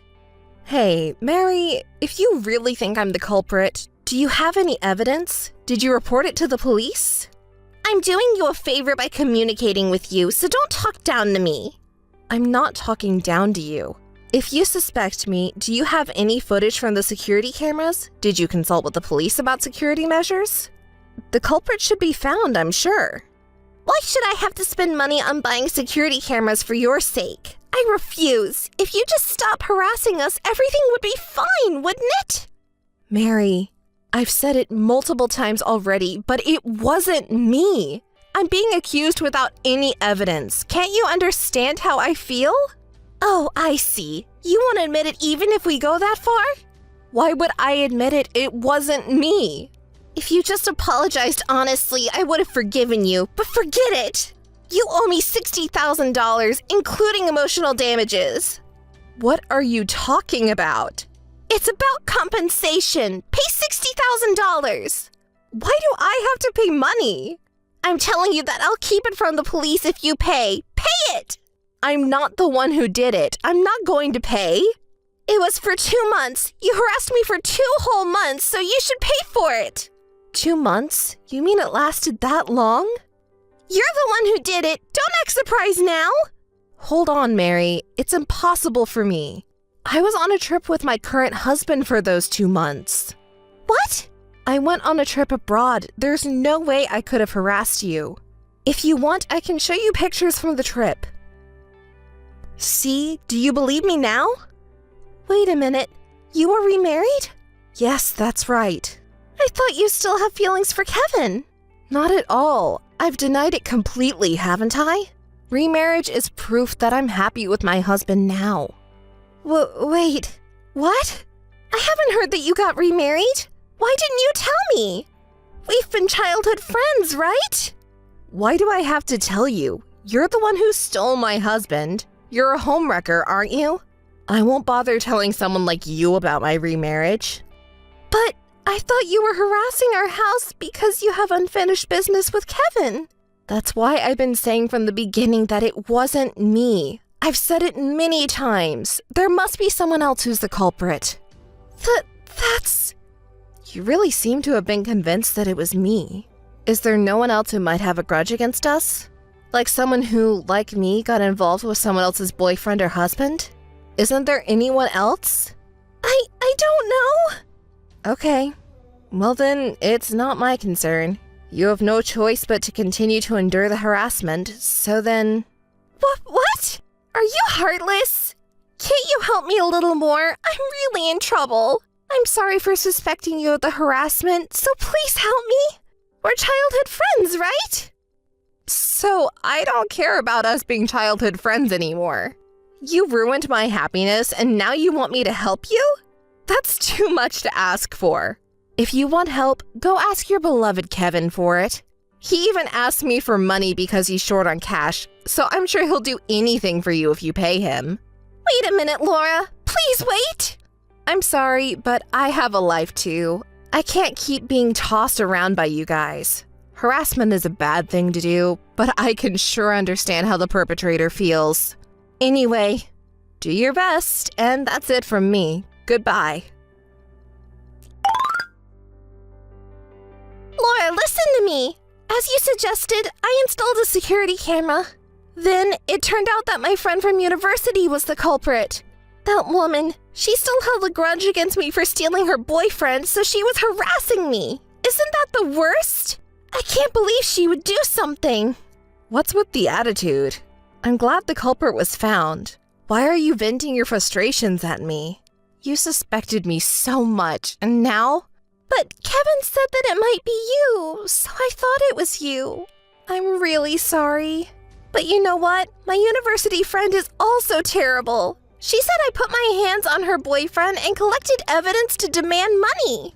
Oh, wow. That's really something. It must have been hard to collect evidence for something that happened years ago. Why are you taking the culprit's side? I'm telling you, it's been tough for me. That woman demanded $10,000. Don't you think it's ridiculous? Wait, hold on a second. You said you stole her boyfriend back in college, right? What? That's not it. It happened recently. Recently? You mean after you married Kevin? That's what I'm saying. If it happened in the past, I wouldn't remember it. You know, she has every right to be angry. I can't believe what you're doing. Don't you think it's awful? What are you talking about? You cheated and now you're trying to deny it. Just pay up and take responsibility for what you've done. Why should I have to pay? It's not my fault that the guy was willing to come up to my room after I invited him in. Don't you agree? Didn't you know that the man you approached was your college friend's boyfriend? Huh? How could I not know? She was always bragging about him on social media, so I thought he was a great guy. But when I talked to him, he didn't have any good qualities and he didn't have any money, so we broke up after only a week. You know, stop ruining other people's happiness. You've always been like this since you were little. You stole my precious doll, and when my art piece won an award in elementary school, You started saying things like, the one I made was stolen without any sense. And then you even started flirting with the boyfriend I was dating. You know that? Even with Kevin, I didn't want to introduce you, but you threatened to make a scene if I didn't, which was really scary. So I had no choice but to introduce you. And as expected, you started cheating with Kevin. But I was just envious, you know? It's natural to envy someone who has something better than me. How can I understand that? I respect that friend of yours from college. Knowing you, you probably took some of that friend's things too, like their makeup or perfume. Am I wrong? Well, I just borrowed them for a little while. See, considering what you've done, I can't sympathize even if you're being harassed. Kevin was the same way. It's a good thing I broke up with that cheating man, but at the time, I was so devastated. If I hadn't met my current husband, I might have resented you two and not even be in this world anymore. Have you ever thought about that feeling? I'm sorry. It's no use apologizing now. Hurry up and pay your friend the $10,000 and apologize properly. That's all. Wait a minute. Listen to my story till the end. What now? Is there something else? Well, that's because my friend thought I was going to run away when she told my parents about it. Oh, I see. So she knows how to treat you, huh? And then my parents got really angry. I haven't even been able to connect them since. Oh dear, so you're completely cut off? Well, I made sure to explain the situation to your parents when I divorced Kevin. What? You did that? Yes, they were angry then too. Your father said it was embarrassing to have such a daughter. That's why you couldn't even go to your house to introduce Kevin, right? Mom told me later that there were some screams coming from your house that could be heard all over the neighborhood. So that's why Dad didn't meet Kevin. What should I do? I was thinking of asking for help with the payment. Help from your father? Why do you need his help? You were asked to pay $10,000, right? That's right. Well, it's just that I can't pay it. $10,000 is a lot of money. That's why I wanted my dad to help me. Is $10,000 a lot of money? You're in charge of Kevin's money, right? Then why can't you pay $10,000? You still haven't admitted your guilt, have you? Admit it and pay up properly. That's not it. It's just that the constant phone calls from the collection agency are so annoying, so I was planning to pay it off, but Kevin's salary is hardly anything. Nothing? What? Did Kevin quit his job? He seemed so happy working before. No, he's working. But... But what? He's not giving you any money? That can't be right. Kevin said he didn't have enough allowance, so he must be giving you money, right? I heard he entrusted it to you. You're not saying you haven't saved any money, are you? I haven't been saving money. What? He earns more than the average person. Why can't you save? But because I spend it on going to salons, beauty parlors, and the other day they released a new makeup, and they said that only the first 100 people get a bonus, so I had to hurry and buy it. And I can't be satisfied with cheap aesthetic treatments. That's why I've been using our money for those things, and now we don't have any left. Mary, I'm sorry, but I can't empathize with you at all. It's all for your own sake, isn't it? Does Kevin know that the money he earned is being spent on beauty salons and estheticians? Have you told him that? I can't say that. I told Kevin that I'm saving for our future children, and I want him to help me save by cutting back on expenses. Well, even more reason why I can't sympathize with you. You lied to your husband, selfishly spent money, cheated, and even got disowned by your parents. And now what? What do you want me to do for you? Do you want to borrow money? I'm sorry, but I have to refuse. Knowing you, you'll just borrow the money and disappear without a trace. It's not my problem. Please don't say such cold things. Please help me. We've been childhood friends, right? Please. No, I won't do it. Being suspected as the harasser, having my husband taken away from me? Why do you think I would help you? I've said it many times before, but I don't want anything to do with you two anymore. I'm living happily now. Don't bother me anymore. Don't rely on me. Don't contact me anymore. Laura, please help me. I'll apologize. It's too late for apologies. It's already too late. Well then, goodbye. Good luck with the payment. Laura, please! Laura! Help me! Laura! Laura, can you listen to me for a sec? Mary is such a terrible person. After she married me, she apparently cheated on me. And now, the woman she cheated with is demanding money from me. And since I can't pay, she's asking me for help. Why do I have to help someone who cheated on me? Isn't that ridiculous? Why are you complaining to me? I told you I don't want to get involved with you anymore, right? If it's about your marriage, you should try to solve it with your spouse. Can't you just listen to me vent for a bit? We're friends, aren't we? Besides, listen to this. I asked her what level of guy she cheated on me with, and she showed me a picture of him, and he's a whole lot uglier than me. She made excuses like, when I changed my voice, he came with me, but cheating is cheating, right? How did I end up marrying someone like her? I'm such a pathetic guy, don't you think? Not really. Why? Why? Because I got cheated on. Don't you feel sorry for me? Don't you remember what you did in the past? When you were married to me, you cheated on me with Mary, didn't you? You're okay with your own infidelity, but you criticize Mary for hers? You're the lowest of the low. What's your problem? Are you still angry about that? Isn't it obvious? You betrayed me. Do you think I can just forgive that? Just so you know, I've known since childhood that Mary is that kind of person. She believes that it's okay to take or steal anything from someone who is inferior to her. And yet, you followed such a woman. If you can't forgive being cheated on, shouldn't you blame yourself first for cheating? Don't be so angry. I'm sorry. Don't you think you shouldn't be so angry with Mary? After all, you did the same thing. Just pay her the money, you have it. What do you mean, just the money?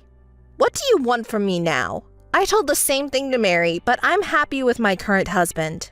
Please don't interfere. You're just a nuisance. You and your spouse are. If you understand, don't contact me ever again. Goodbye. Mary apologized to her college friends and parents, but they didn't forgive her. She somehow managed to gather the money, but it turned out to be from selling Kevin's expensive car that he bought as a hobby. Kevin was furious that Mary sold something that belonged to him without permission and suggested a divorce. He insisted that Mary return all the money she embezzled under the guise of a salary management, but Mary refused to divorce, using her beauty as a shield. The two are apparently in the midst of divorce negotiations.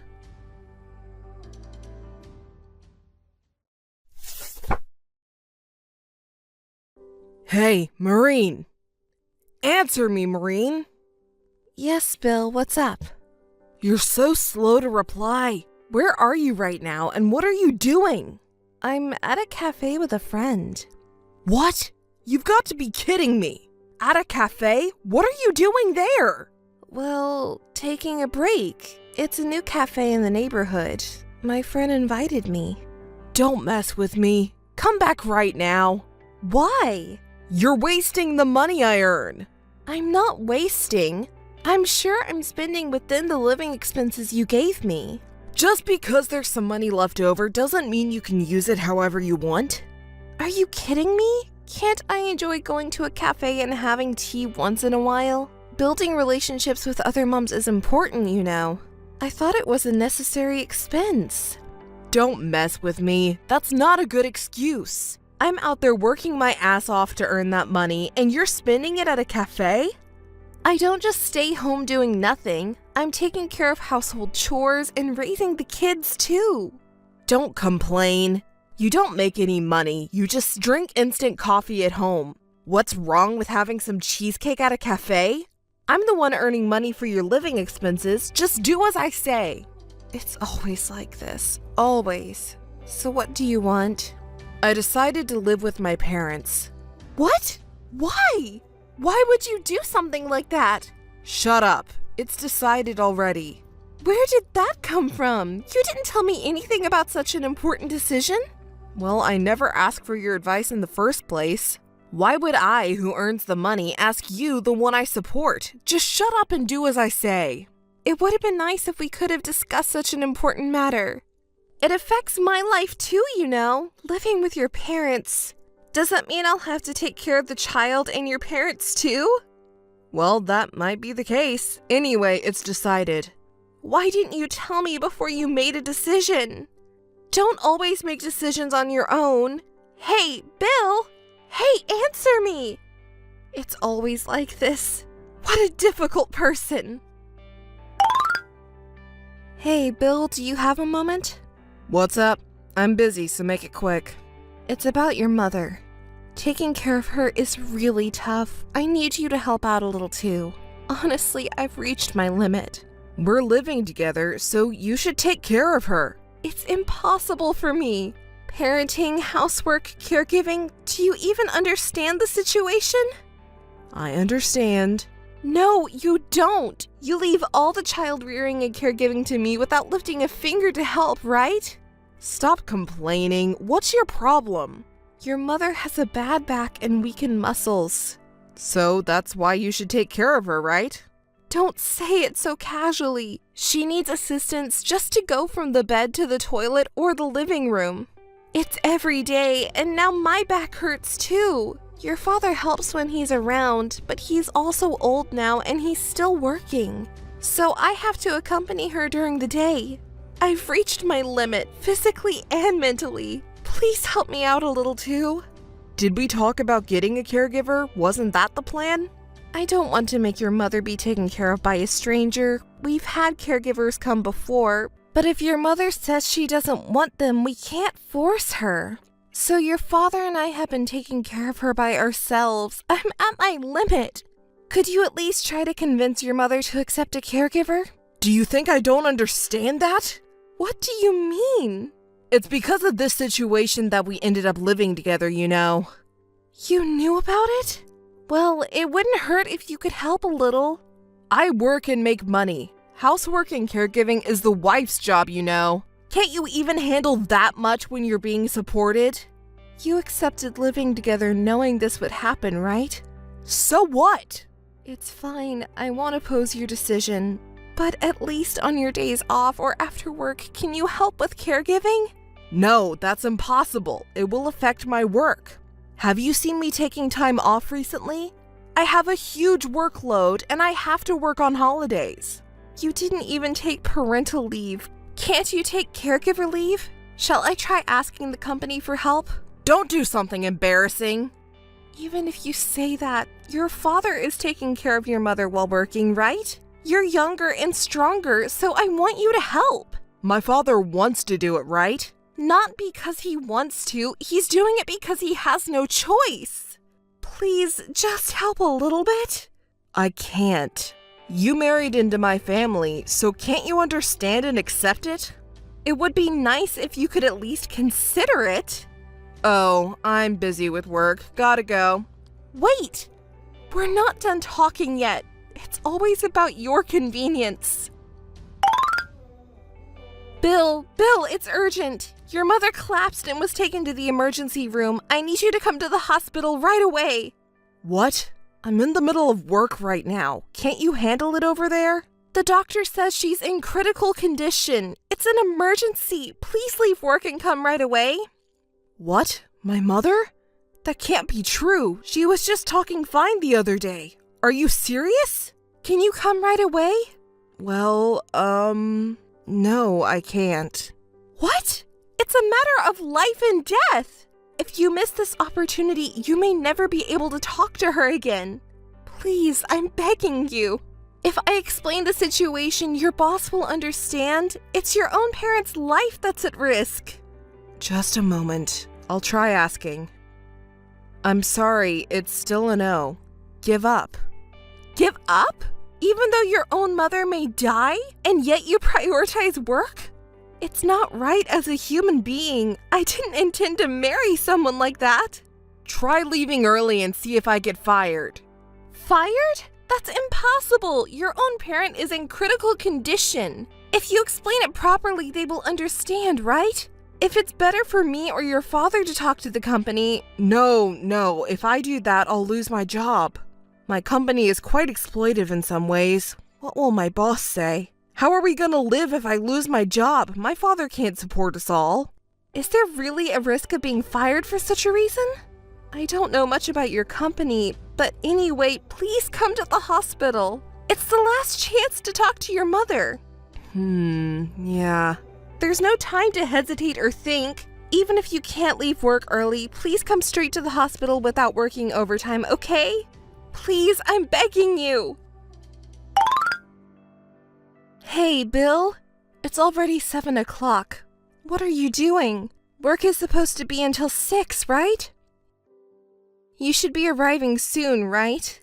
Bill, where are you now? When are you planning to arrive here? There's no response. I'm getting worried.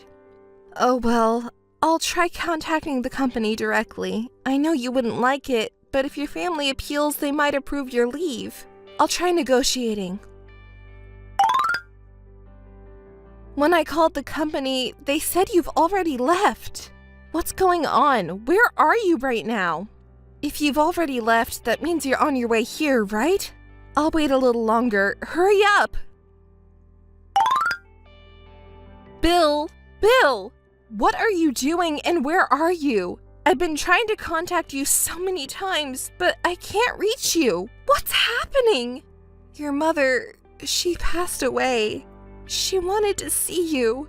Your father and our son were there when she passed away. We all said goodbye to her. Even if you're busy with work, how could you not come at a time like this? It's not too late even now. Please, I'm begging you, come to the hospital.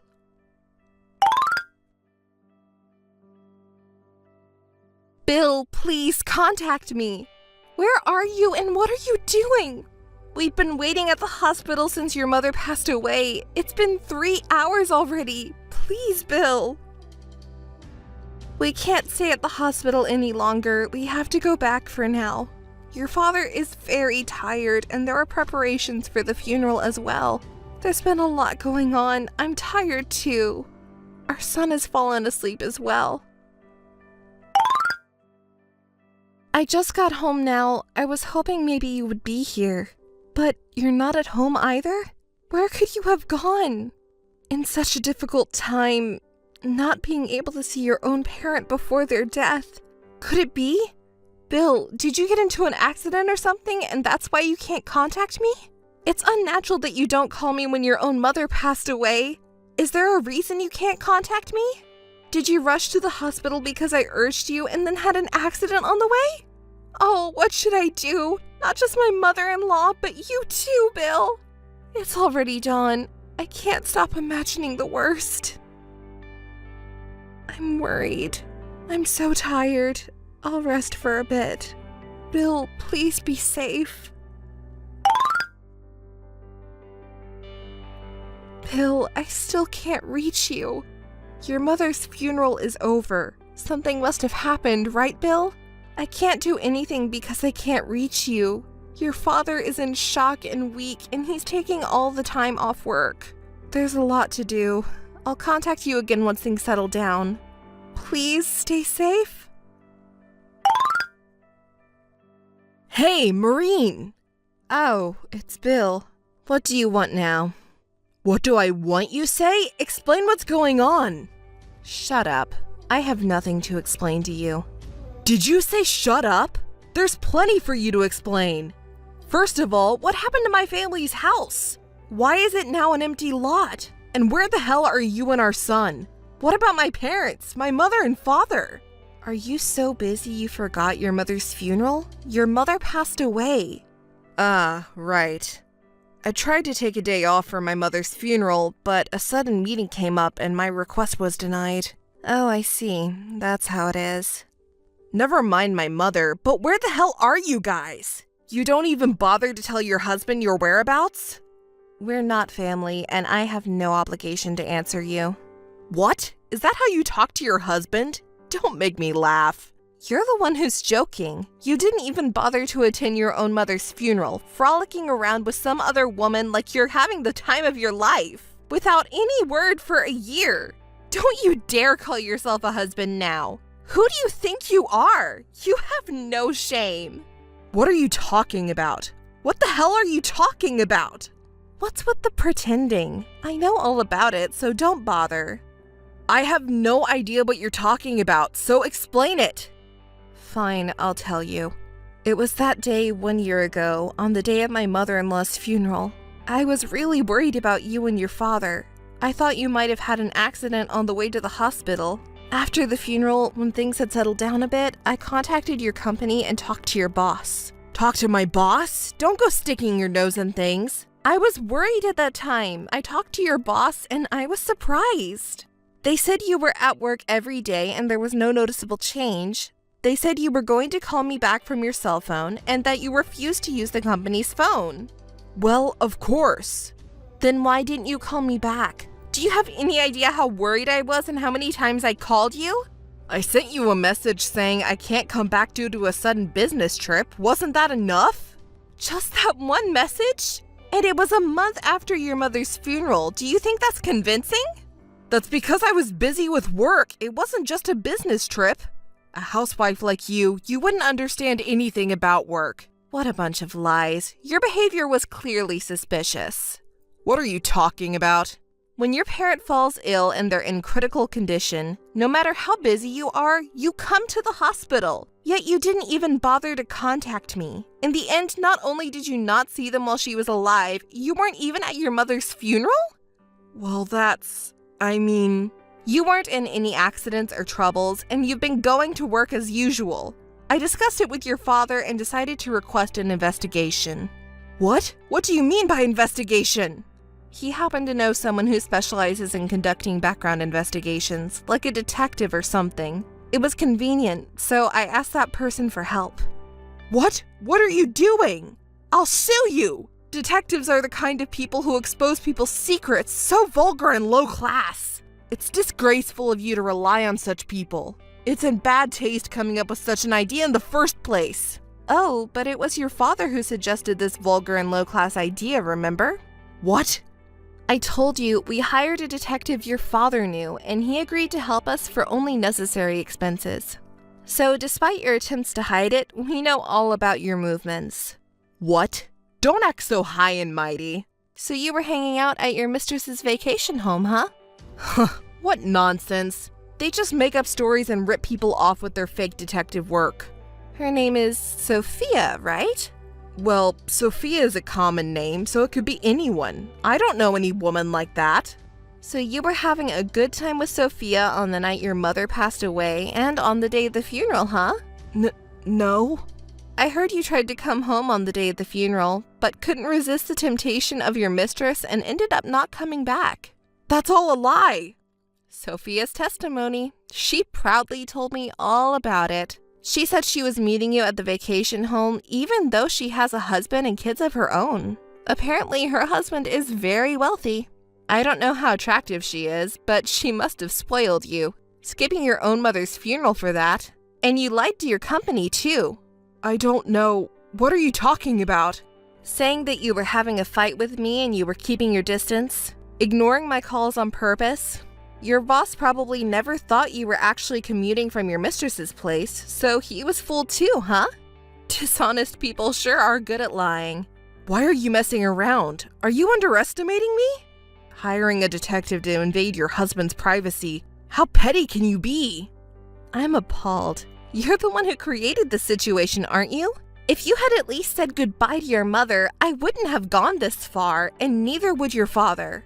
If it was just a simple affair, your father wouldn't have gone to such extremes. I'm sure I may not have forgiven you. You've gone too far. I was on a business trip. I had been working overtime. I commuted from a hotel. Stop it. That's enough. No, wait. What about my home? What happened to my house? Your home? There's no such thing. I went back to my parents' house just now. It was a vacant lot. What on earth happened? We sold it, so it doesn't exist anymore. What? Are you surprised? The home you're talking about in my father-in-law's name, right? We cleared out the old home and your father sold the land. The old house was old and didn't hold that much value, but the prime location and huge area of land was appraised as being very valuable by a real estate agent. Why did you sell it? What does this mean? To settle everything. Settlement? What the hell is that? Explain it to me. It's the settlement for what you did. After your father heard the report about you from the detective, he first apologized to me over and over again. I told him it wasn't his fault, but he kept apologizing. And then he sold his own house and gave me most of the money. What? It's in gratitude for taking care of his wife and as compensation for what his son did. That's what he told me when he said he would pay a large sum of money. That father, he's doing whatever he wants. It's normal for a wife to take care of her parents. I don't want to say too much because it sounds like I'm bad-mouthing my mother-in-law, but taking care of her was really tough. If she had accepted help from others a little more, the burden wouldn't have been so heavy. Before she passed away, she also had dementia. She would go to the bathroom almost every hour at night. Your father helped too, but he also had work, so I didn't want to burden him too much, you know? So I really had no time to sleep. I told you, but you didn't do anything. You said you were working even on holidays, but from that time on, were you staying at your lover's vacation home all the time? Enough already. Where did he go? Who are you talking about?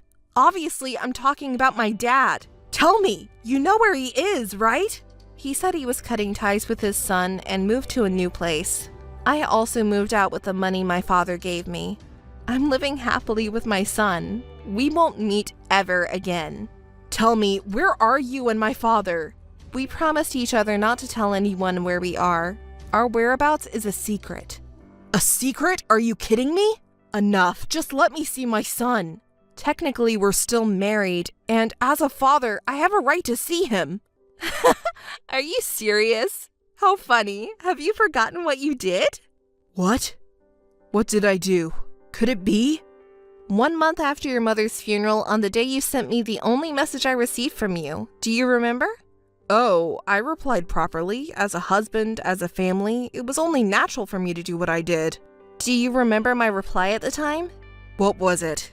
If you continue to neglect our family like this, we'll get a divorce, you know. And so I sent the divorce papers. Oh, come to think of it. Do you remember what you did? At first, it was meant to be a threat. Honestly, I thought if I sent the divorce papers, you would come back, so I sent them, but... Well, the fact that it was sent to my company's address made me angry too. It couldn't be helped since I didn't know where you were. At that time, I thought it was retaliation. Retaliation? Yes, it was retaliation. But you signed the divorce papers and sent them back, right? I submitted them to the city hall the next day. The divorce was finalized. You abandoned your position as a husband and father. At that moment, I completely lost my patience with you. When I reported it to your father, he seemed to share the same opinion. He decided to cut ties. Really? My father? What about my mother? If she were the kind mother I remember, she might forgive me. Perhaps it doesn't feel real because you didn't attend the funeral? Your mother passed away while you were playing around with your mistress. My mother. What have I done? I'm sorry, Mother. Father. Maureen, I apologize to you too. It's too late now. But you've been good to me all this time, haven't you? Please, I'm sorry. I apologize. I want you to forgive me. I really did something terrible to you, and to my father and mother too. I apologize and I want to remarry. I'm sorry, but I don't intend to forgive you. You did something you shouldn't have done.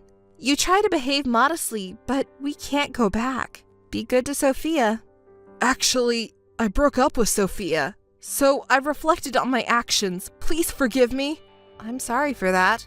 You felt bad for your family and went back home to find nothing. That's why you contacted me?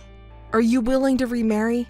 Like I said before, I have no intention of forgiving you. Do you think you might change your mind? No, I don't. You're taking advantage of my modest attitude. If the divorce is finalized, I have no obligation to support you and our son. I'll make sure to get back the living expenses during that time. I haven't received any living expenses from you. Huh? Don't mess with me. My salary has been deposited every month.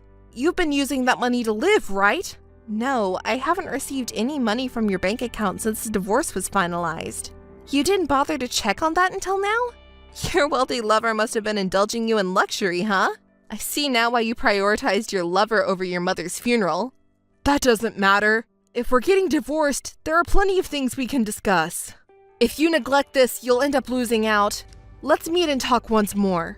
About child support and compensation. I don't need them. What? There's no way you don't need them, considering how much it costs to raise a child. I've received more than enough from your father. The amount you can get from selling your family's house is probably nothing compared to it. Or will it be enough to support our son? I've received more than you think. But more than that, I don't want to see you ever again. So that's it for us. Goodbye. Hey, wait. Don't contact me again. It's just a waste of time for both of us. I'm deleting your contact information. Since then, I haven't had any contact with him. Even if I wanted to, I couldn't because we don't know each other's whereabouts. I have a good relationship with my father-in-law. I hear about his well-being, and occasionally he meets our son. My father-in-law is a good person and smart too. He seems to be managing well with the help of people around him. He's crazy about his grandson and buys him lots of toys every time we meet. I'm happy about it. And about Bill, honestly, I don't care about him and don't want to know anything about him. But my father-in-law seems to be curious, so he had a detective investigate. The conclusion is quite funny. His mistress, was her name Sophia?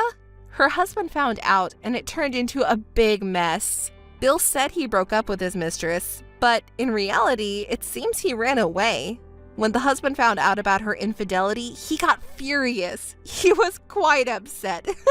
He seems to be the president of a big company, and he can be scary when angry. He found out that Sophia was using the villa for Bill and spending money like water, and now it's turned into a legal issue. It seems the blame is being placed on Bill because Sophia can't take responsibility. So Bill fled to his parents' house and then came running back to me. Did he think he could get help from me? After neglecting our family for a whole year, he suddenly wants to come back because things got tough. That's too bad, isn't it?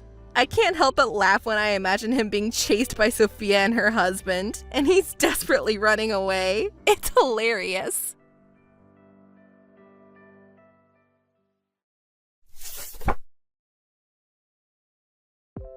Mary, where are you now? I'm home. Thank you for your hard work. Have you finished your work already? Mary, is there anything you're hiding from me? Hiding something? Oh, are you talking about the bag I bought last month? Because it was a new collection. Are you mad because I bought it without you asking? It was a little expensive. I'm sorry. Don't play dumb with me. Huh? You know that's not what I'm talking about. What do you mean? There's no point pretending you don't know. Aren't you with a man now? Huh? What are you talking about? I know you're with your lover right now. Huh? Just hang on. Why do you say that? Because I took a paid leave to find out. Paid leave? Yeah. Actually, I've been off work the last 2 weeks to find out about you. Huh? I've been collecting evidence that you were cheating on me. Hey, what are you talking about? You've been checking me? Oh yes, I hired a detective to investigate everything about the scene of the affair and who the guy is. I know everything. That's terrible. Why did you do that? Why did you lie to me? You lied to me pretending to go to work. You're the worst. What are you talking about? You're the one cheated on me, right? You're the one who lied to me. You betrayed me, meeting a guy while I was at work. You're the worst woman ever. No, it's not like that. How can you say that? I already know you were cheating. There's no excuse. Ken, no, listen. What should I listen to? I did meet a man, but no. The guy kept pushing me to meet him. I got scared and I couldn't help it. Mary, but you're the only one I love. I don't really like him. But still, I hurt you. I'm really sorry. This will never happen again. Mary, are you sure? Yes, I promise. So please, forgive me. Sure. I've been busy with work lately, and I may have neglected you. We weren't communicating with each other, partly because I was working all the time. No, you were just doing your job. You did nothing wrong. I'm the one to blame. I should have talked to you right away. Mary, okay, I'll forgive you this time. Really? Yes. Thank you, Ken. I love you so much. Well, I'm going home early today, so let's have a date at a restaurant together for the first time in a long time. Lovely. Okay, I'll be dressed up waiting for you. Yeah. See you at home. Thanks, Ken. I'll be waiting. Mary. Why don't you answer my phone? What are you doing? Are you out somewhere? I'm sorry I couldn't answer the phone. A good colleague invited me on a trip during the day. All of a sudden? Yes, I was really suddenly invited. So I'm sorry. I don't know when I will be back. I'll be away from home for a few days. I'm really sorry. You didn't say anything about this morning. It was really sudden. Isn't that too sudden? I'm sorry I went without letting you know, but I'll be back in a few days, all right? Even so, I want you to at least contact me. I'm sorry. Who are you with? Is it your good colleague? A good colleague, but you may never have met this person. We've become friends recently, so I don't know if you've heard me talk about it much. Recently? Yeah, we happened to talk to each other and we got along well. Could it be you suspect me of cheating on you again? No, I just wanted to make sure. I'm sorry to disturb your trip. Leave the house to me and relax once in a while. Thank you, I will. I'm sorry I couldn't get in touch with you. I'll be back the day after tomorrow. The trip was fun, but it's not half as much fun without you. I got souvenirs for you. I miss you so much. Do you? Miss me? Ken, what's wrong? You're always good at lying. What's wrong? Why didn't you just tell the truth? The truth? What do you mean? Ken, what happened? Did something bad happen? What happened all of a sudden? Where are you now? Now? I'm still at my hotel. Why? That's a lie. You're still with your boyfriend, aren't you? Huh? I already know. Ken, I don't know what you're talking about. I checked your search history on your computer while you were away. Huh? My computer? Why would you do that? I always tell you not to look at that. There it was, the exchange between you and your fling. Exchange? Tom. That's his name, isn't it? I also saw an email confirming your travel reservation. You had a reservation for 2, and a long time ago. It was a complete lie that you were suddenly invited. What is happening? Explain to me properly. Explain? Just as you saw it. What? Yes, I was on a trip with Tom. Are you happy now? You admit it? Yes. So what? So? A man can overlook an affair. What? Forgive me for that. I can't forgive you. Are you sure? What? If you're not that big of a man, you can't take over my mother's company. What are you talking about? You know that my mom is the president of a major apparel company, right? If you make a fuss about my infidelity here, you won't be able to take over the company. If you just let it slide, you will be able to take over my mom's company and become the next president in the future. So, can you take such an attitude towards me? Is that your true intention? Mom likes you. So, I'm sure you'll be the next president. You can take over the company, and I can do as I please. I think we should do what's best for both of us right now. You mean to forgive you for cheating on me? Yes. I've played the good girl for you, but I can't do this anymore. If you want to take over my mom's company, pretend you never knew about this. That's your nature, isn't it? Yes, I told you. It is. I'm not going to let you ruin my private life anymore. What a woman. What are you talking about? You're going to take over the company, right? Isn't that enough? Huh? I wish I could punch myself for seriously marrying you. Why? You can't be the president? You don't say anything and just listen to me. That's all you need to do. Easy, right? What the hell do you think I am? If you don't agree with me, I'll divorce you. You wouldn't want that, would you? Because you're the next president. Can you miss your chance? I know it was your dream to have your own company. That's going to happen, so shut up and follow me. Forget it. I'm glad you understand. Sorry, but Tom is coming after this today. Huh? Ah, your cheating partner? Yes, so don't come home today. Tom doesn't want to go home either. That's why I'm going to let him stay tonight. Are you going to stay with him at my house? It's my house too, isn't it? Don't get it wrong. So you should stay at a hotel today. Please. Again? You've been seeing him almost every day lately, haven't you? So what? You play around with your cheating partner all you want every day and you don't feel anything about it? Don't you feel bad for me or anything? Not at all. Not at all?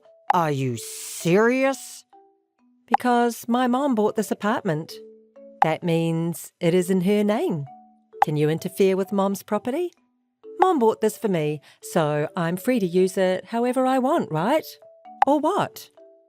Do you have any complaints? I've said it before. If you're going to tell me what to do, it's a divorce. You can't, can you? You don't have that much courage. You better not disobey me. I see. I just wanted you to know that. Are you really sure? What do you mean?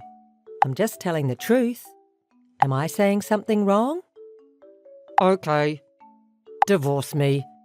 Huh? What are you saying? I ask you for a divorce. I can't be with you anymore. Hey, you're not serious, right? Yes, I'm serious.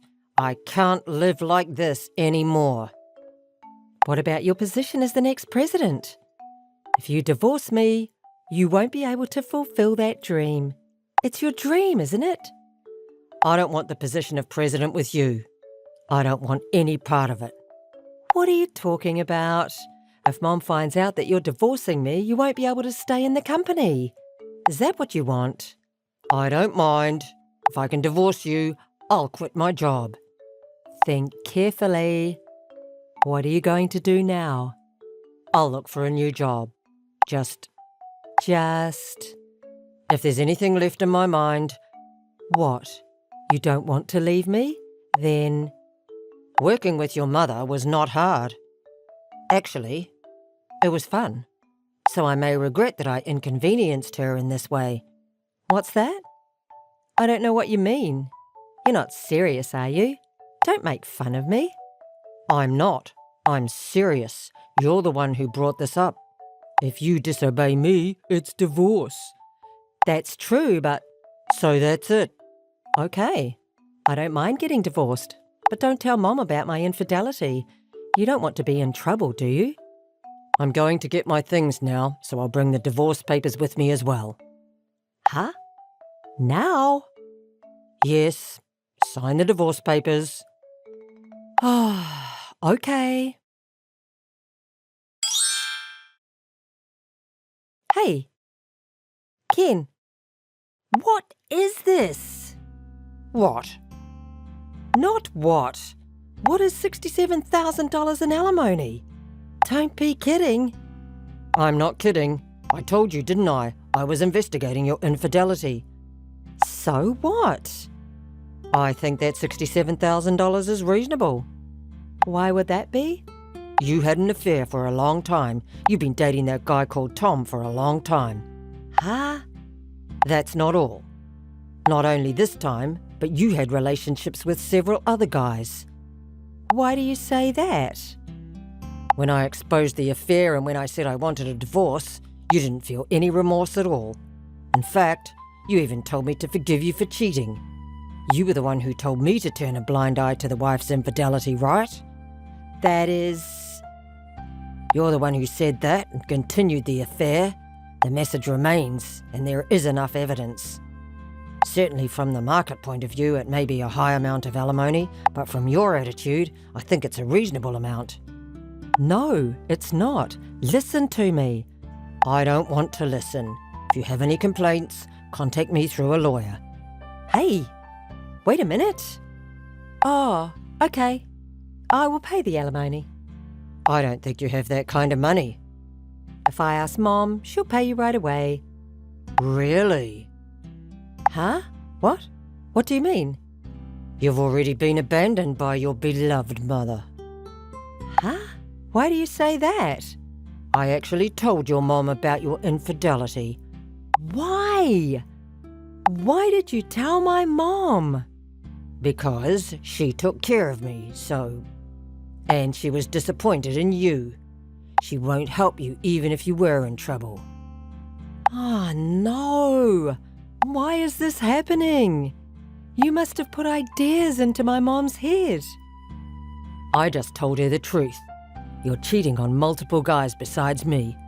Not only that, but I also told her how you told me to shut up if I wanted to be president of the company.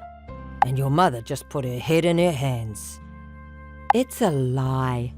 Because Mom has always listened to anything I have to say. I guess she is out of love for her cheating daughter. When I told my mother-in-law about the affair, she cried and apologized to me. She said she was sorry for her bad daughter, sorry for hurting me. Not defiant like you. Mom apologized? Yeah, she sincerely apologized. Then that's fine. Huh? Mom apologized, didn't she? Then I hope you'll forgive me. Why won't you forgive me? I can't believe you're asking for alimony. It's the worst. What are you talking about? I'm angry at you, Mary, not at my mother-in-law. I can't forgive you just because my mother-in-law apologized. You're the one who should apologize to me. Do you understand? What? I married you. Huh? I married you and let you have good dreams, so isn't that enough? I don't think you can ask me for anything more. Don't you feel sorry for what you've done? You're the one who should feel sorry for what you've done to me. Huh? Oh, I see. Then I'll tell you what. Huh? What? The apartment you live in now was in your mother's name, wasn't it? So what? Are you going to ask me for it? Nope. She already cancelled the apartment there. Huh? Hey, what's that? Really? Yeah, I heard it directly from my mother-in-law, so it's true. Maybe you can live there for another week. 1 week? That's a lie. Why do I need to lie? So you'd better get out of there as soon as possible. Because not only alimony, but you will have to pay an even larger amount of rent. Ah, no! What should I do if I get kicked out of here? Come on, I don't know about that. Why don't you get help from the guys you're cheating on? Oh, but... What? Of course, I also ask the men for alimony. What? Of course, right? If there's a guy who pays that alimony and takes care of you, you can have him take care of you. But until you pay me alimony, I'll never let you or the men get away with it, so don't even think about running away. If you run away, alimony will increase more and more. You're not such a child that you don't know what will happen then, are you? Hey, wait a minute, Ken. Well then. Please, we could start over. Hey, Ken, listen to me. Goodbye.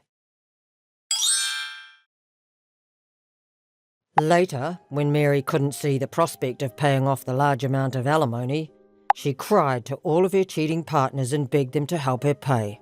But after a series of upheavals, all of the cheating partners gave up on her and had ended their relationships. Mary, who has been living on her mother's pocket money, naturally has no savings.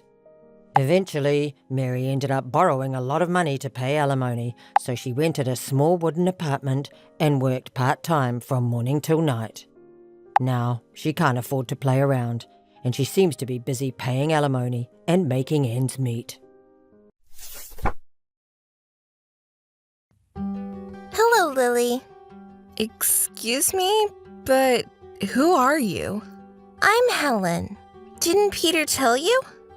Oh, you're his mistress, aren't you? Why did you call me? Do you need anything from me? Are you surprised by my sudden call? Yes, but... I'm sorry. I need to tell you something. What? Please stop bugging me. What do you mean? Don't play dumb. When will you divorce Peter? I'm waiting for you. Oh, about that. I'm fine with divorcing him anytime. Wait, why do you know my number? When I was checking Peter's phone, I found your number. Lily, I feel sorry for Peter because you're fretful saying you don't want to divorce him. He was having trouble. You're wrong.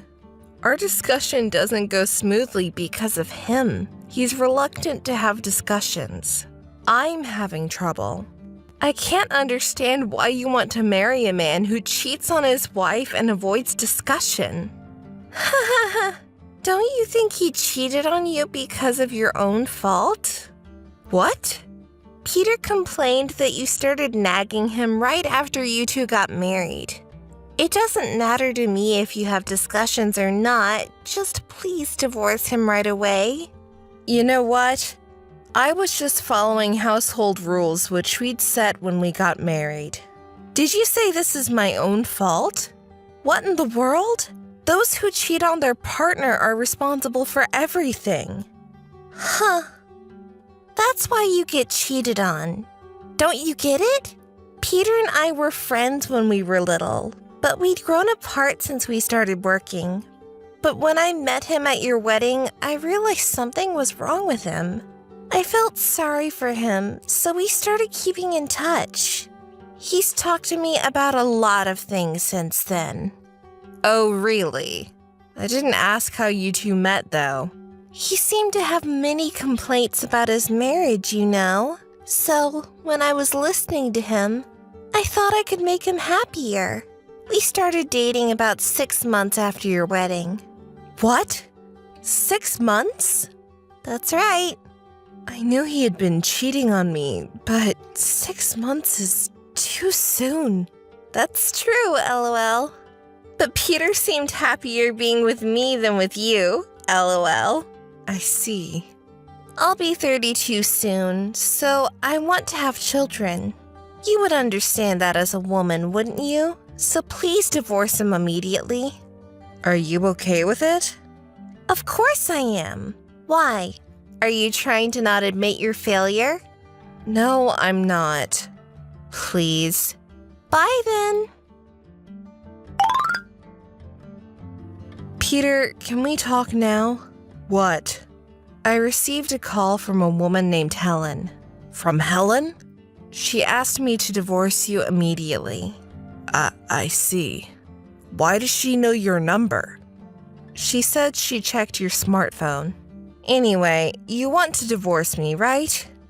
Yes. I also want to divorce you immediately, so let's talk about it. If I just have to sign divorce papers, I can do it anytime. Did you say just sign? You always come back home late at night and ignore me and stay in your room until the morning when I try to discuss our divorce. We're never going to get anywhere with this. We can't get divorced like this. Do you know that? I mean, if we don't distribute our property and I don't have to pay alimony, I'll sign the papers today. How can you say such a selfish thing? You're the one who cheated on me, remember? Do you understand the situation? That's what I don't like about you. What? When we were going out, you weren't nagging me like that. You started complaining about things after we got married. It's your fault I cheated on you. Are you kidding me? The wife should save the husband's face. A person like you who always complains is the worst as a wife. I had been nagging you because you broke the agreement that we made when we got married. Shut up! Can you imagine how I felt every time you nagged at me after I came home from work? It was your fault, wasn't it?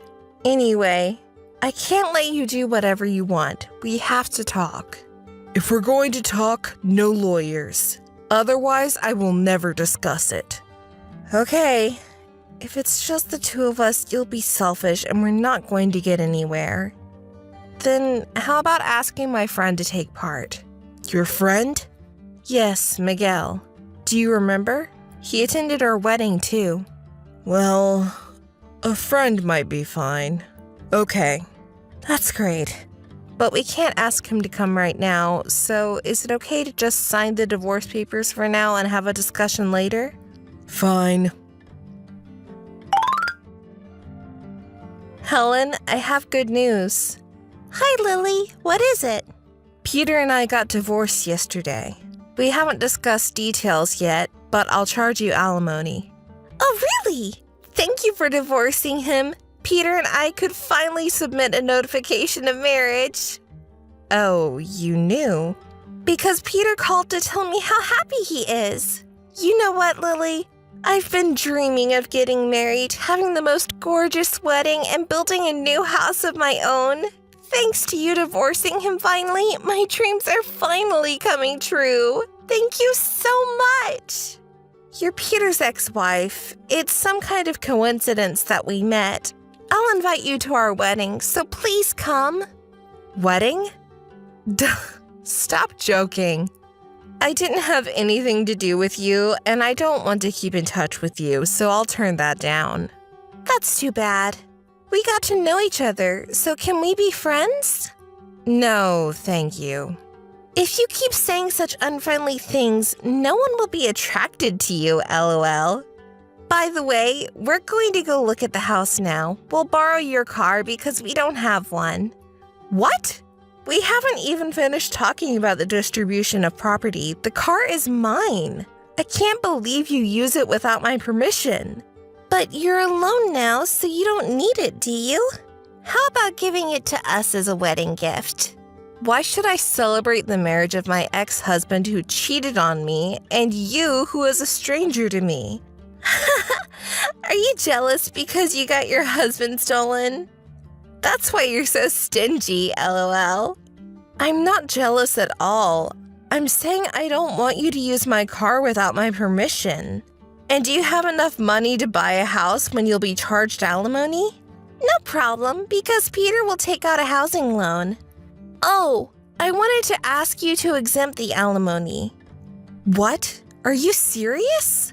Because you'll be on your own from now, but we have a lot of things to think about. We have to buy furniture and household appliances that match the house and prepare stuff for our future children. That's not my problem. I'm charging you alimony.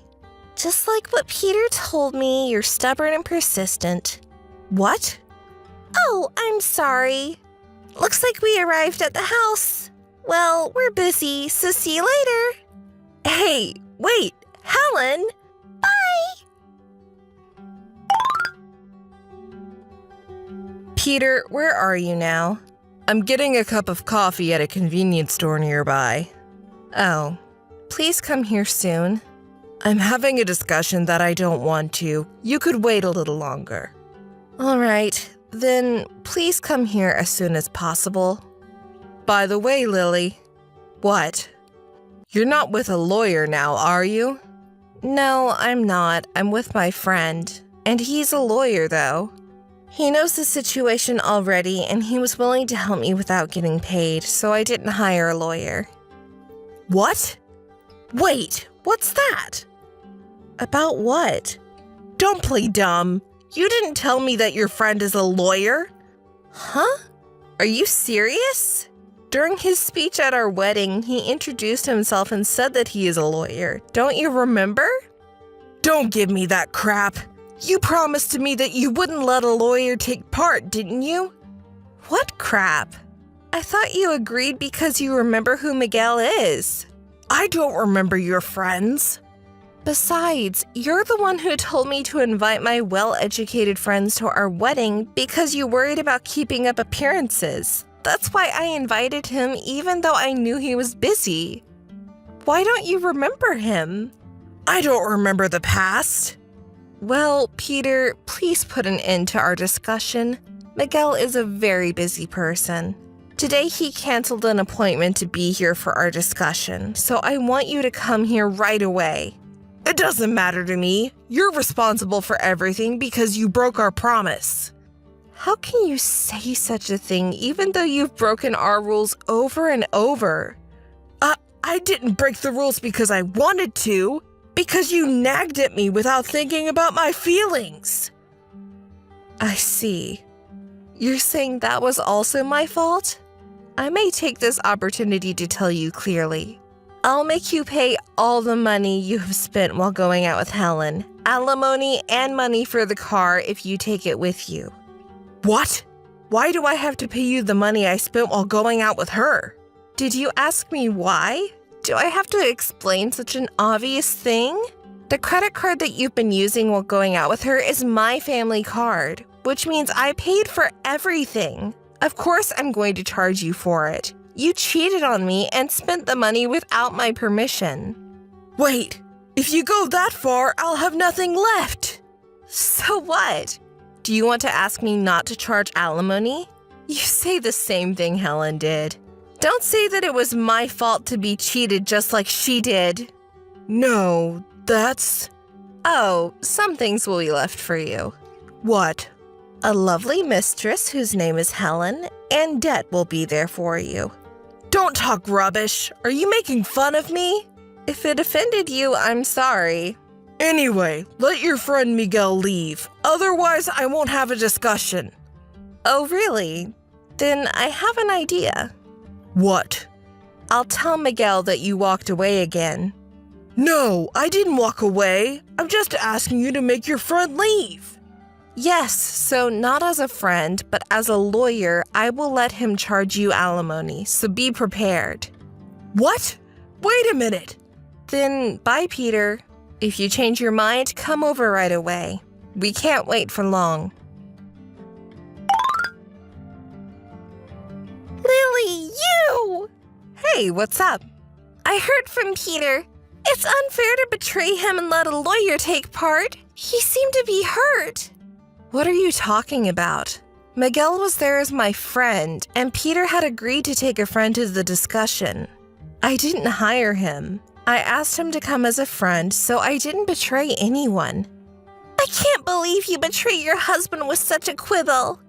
He's my ex-husband. We already got divorced, so we're strangers now. Do you want to get alimony even if you have to make a foul play?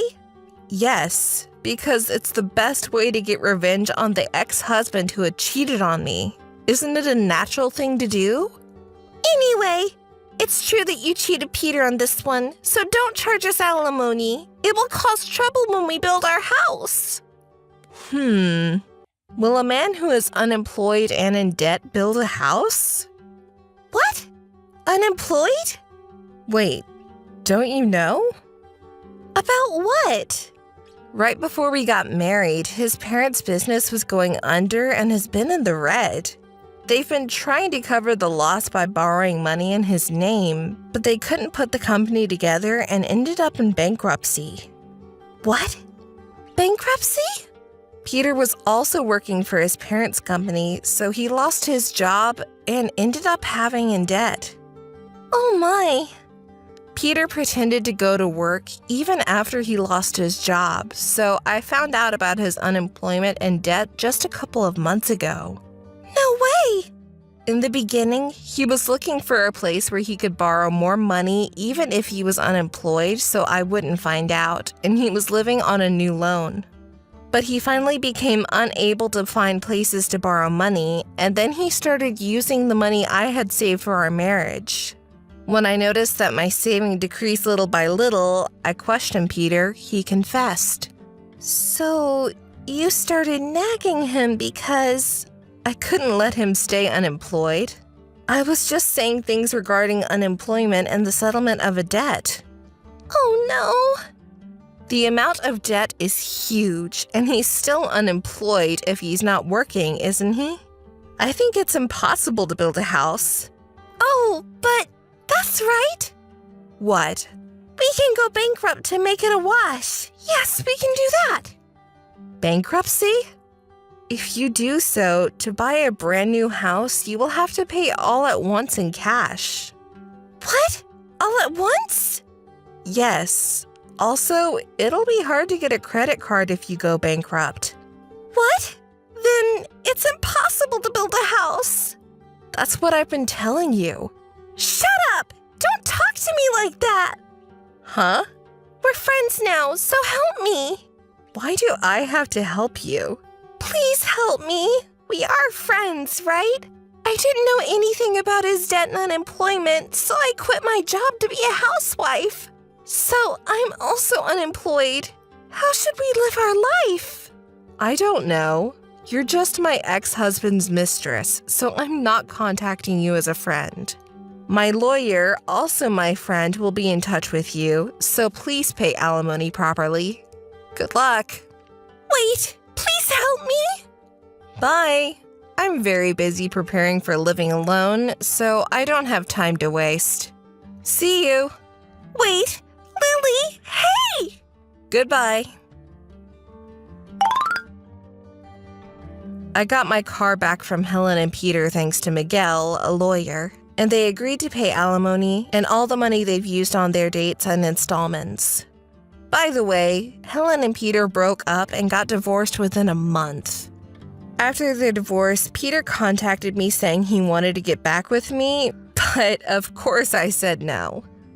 It seems now he's a job hopper working part-time and paying debt and alimony. Lucy, may I have a moment? Sure. What's wrong? It's about tomorrow's wedding meeting. Can we change the schedule? That's fine, of course. Thank you. I'm so sorry for the short notice. It's totally fine. Don't worry. Thanks for taking the time to call me. I'm so sorry. I know you're busy too. Don't mention it. The groom, Jack, and I were classmates.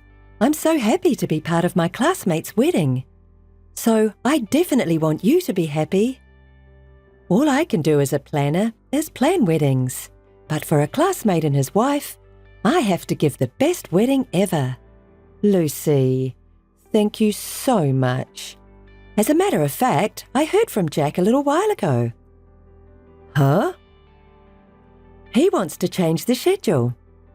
I asked, it's your fault anyway, right? And he said, you know me. He hasn't changed at all. Same old Jack, lol. Even as a student, he was always making last-minute decisions about everything. The teacher was always angry at him. Looks like he still has that habit. I'm kind of glad he hasn't changed, lol. Really? Well, I used to look after him. It made everyone mistake me for his girlfriend, which was a total pain in the ass, lol. I didn't know that. I'll talk to Jack. I'm really sorry about the schedule. How about having the next meeting in a week? Yes, sounds good. Okay, in a week. Looking forward to seeing you then. Thanks for your time today. Thank you too, Lucy. Actually, I feel guilty. About what? We were meeting to discuss plans, but Jack and I got excited over talking about the old days. It's okay, I don't mind. Really? I thought I left you out because all I did was talk about our school days. I'm so sorry. Once I started talking about it, I couldn't stop, and it brought back memories. It's totally fine. Rather nice to hear Jack's old stories. Really, I don't mind. Thank you. You have a big heart. If it were me, even though it was a long time ago, I would be jealous if my fiancé was having fun talking to a woman like that. You're so sweet, just like Jack said. No, I just really don't mind. Are you sure? I enjoyed talking to Jack, but I'm afraid I might have made you uncomfortable. You know? You and Jack are classmates. I understand you guys haven't seen each other in a while and have a lot to catch up on. So really, don't worry. And we've both been so busy lately with the wedding and all. It's been a long time since he seemed to be having fun, so I'm glad too. Well, it's me and Jack, you know, lol. Somehow, when I see him with you, he doesn't really look happy. I kind of feel sorry for him. Excuse me? What do you mean? Like you said, you saw him enjoying himself with me. Well, we don't know if Jack will continue to have feelings for you in the future. What did you just say? Never mind. See you around. Everything looks perfect, Emily. Thanks for your help, Lucy. I'm glad our last meeting went well. Yeah. I'm glad Jack's having fun too. Hey, Lucy. What? Thank you for everything. You were so helpful and offered us so many suggestions and advice. But wasn't it a bit too much? Why? After the meetings, you and Jack went out to dinner together. You guys have been in touch a lot. Were we? Doesn't that concern you how you look for other customers? You worry too much. And Jack doesn't mind, you know. Sometimes Jack calls me, and that's okay. So you admit that you two were meeting each other. It's my job to counsel. It happens all the time. Is that so? It's not uncommon for you to meet alone with only the groom or contact him frequently. It's not what you think. I just ended up reaching out to him because he's my classmate. I'm sorry, but if it gets any worse, I would consider cancelling the ceremony. What? Wait a minute. I was really just giving him advice. It's part of my job. Is it your job to call him in the middle of the night? I think you're a little too close for a planner, don't you think? I'm sorry. I didn't mean to. Maybe we're getting close because we used to date. You were dating? With Jack? Yeah. Jack didn't tell you? No, he hasn't. Oh, sorry. I shouldn't have said that. But don't worry, okay? We were just meeting to talk about the wedding. Okay. I get it. I hate to say this, but I don't want you to see Jack after the ceremony. Okay, I understand. I promise.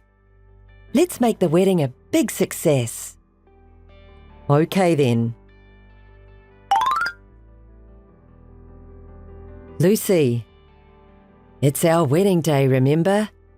Why won't you come? I can't even reach Jack. I've been texting and calling him many times.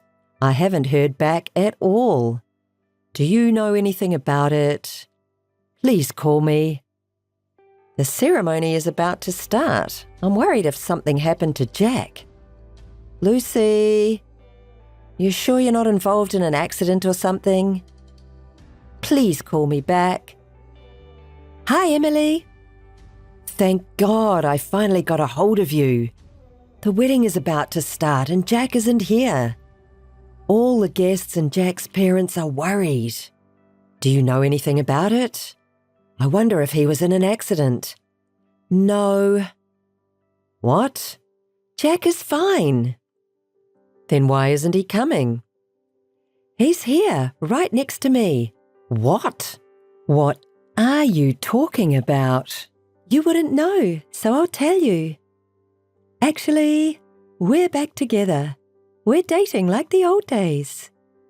Huh? What are you saying? Are you kidding? No, I'm not kidding. Me and Jack are serious. So, no matter how long you wait, we are not coming to your wedding. Lol. I'm sorry. Ruining the ceremony like this. Lol. But Jack chose me. So, you'll have to understand. Are you out of your mind? Jack can't be happy with you. So, I'll make him happy. Thank you for everything. Former fiancé, lol. You're invited to our wedding, lol. I'm not going to have such a crappy wedding. I'm going to have a big ceremony, overseas. I hope you'll be there, lol. Are you sure that's what you want? What's that about? You're so jealous, lol. Well, it would be miserable if your fiancé ditched you on your wedding day, lol. I understand how you must feel, lol. I'm so sorry, lol. No, rather the opposite. Thank you. I'm so happy right now. What? Are you pretending to be okay? No, that's not it. Oh, how lucky I am. What? I don't understand. If you're crying, I thought I'd cheer you up, lol. Oh, yes, lol. If you're in such a good mood, since you're there, why don't you have the wedding by yourself, lol? Why would I do that? But thank you so much, Lucy. Well, it's obvious that you're freaking out, lol. Jack won't be coming back to you, lol, because we just got registered a few moments ago. Now do you get it? Jack left you. Oh, you're already registered? Of course, lol. Is this really a shock? Lucy, I'm so sorry. What? What are you trying to say? Don't try to act tough. That's not going to bring Jack back, okay, lol? I'm totally fine that he doesn't come back. What? You must have lost your mind, lol. I'll be honest with you. Actually, I was unhappy with Jack. I was questioning myself. Is this really what I want? But the marriage talk just kept going and going. That's why we didn't register. I booked the wedding, so I had no choice but to have it. So I decided to just have the wedding ceremony and then say goodbye to Jack, eventually. Huh? Thank you for taking in a bad guy. What the? Wouldn't it be fun if you'd cry and make a scene, but you're not reacting too well? Yeah. Sorry for the disappointing reaction. I have a wedding to cancel and all that, so I'll leave you with this. Good luck, Lucy. Missed call. Missed call. Missed call. Hey! What the hell does this mean? Oh. Hi, how have you been? What's up? You're out of your mind. What is this alimony? Alimony is alimony, okay?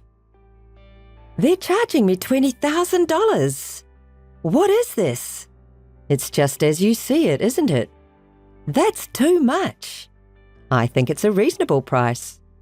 I don't know what you mean by reasonable. Why are you charging me alimony when I helped you plan the wedding in the first place? You suck. Oh, I'm charging Jack $30,000, remember?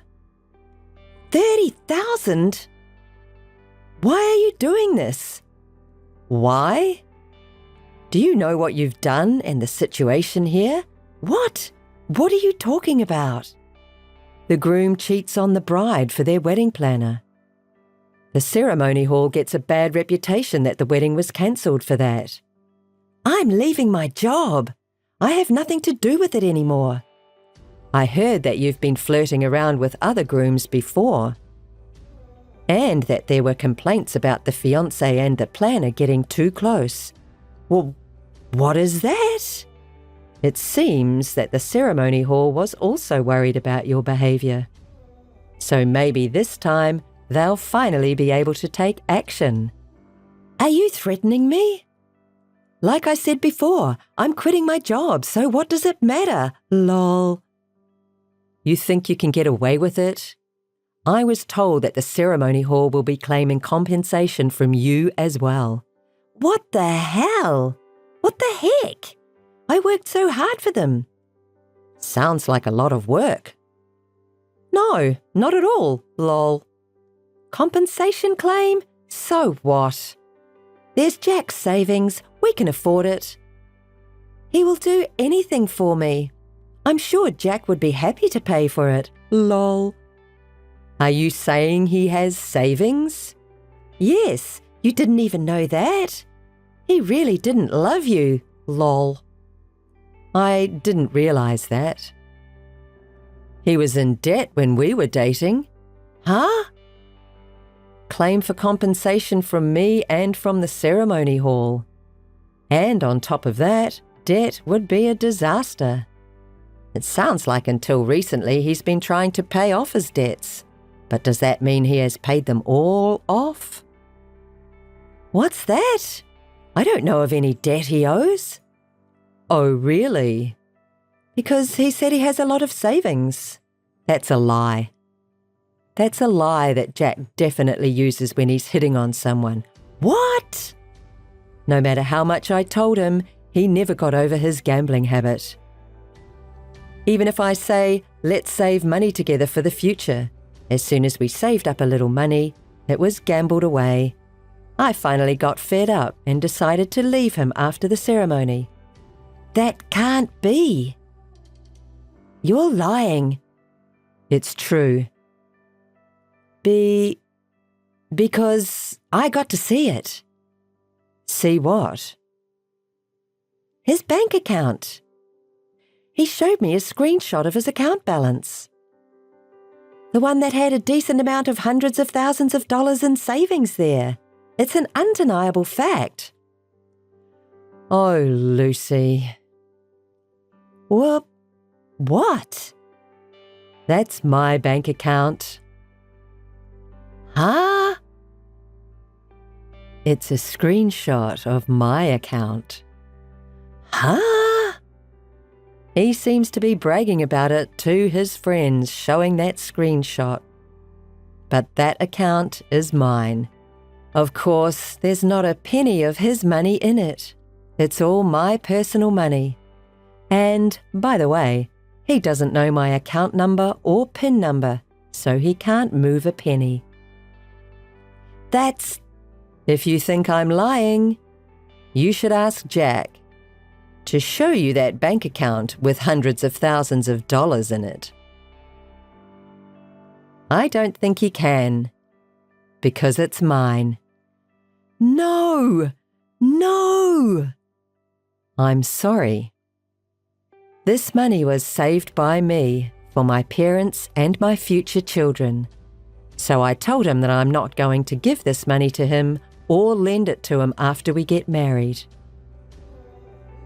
I've been saying that since we were dating. That's why I didn't even give him my PIN. Maybe that's why. Jack asked me if he could just take a screenshot. I hid my bank book because I knew about Jack's gambling habits. Then I guess he got tired of me. So he went to you, who seemed to be able to support him. I think he wanted to get married quickly. Oh no!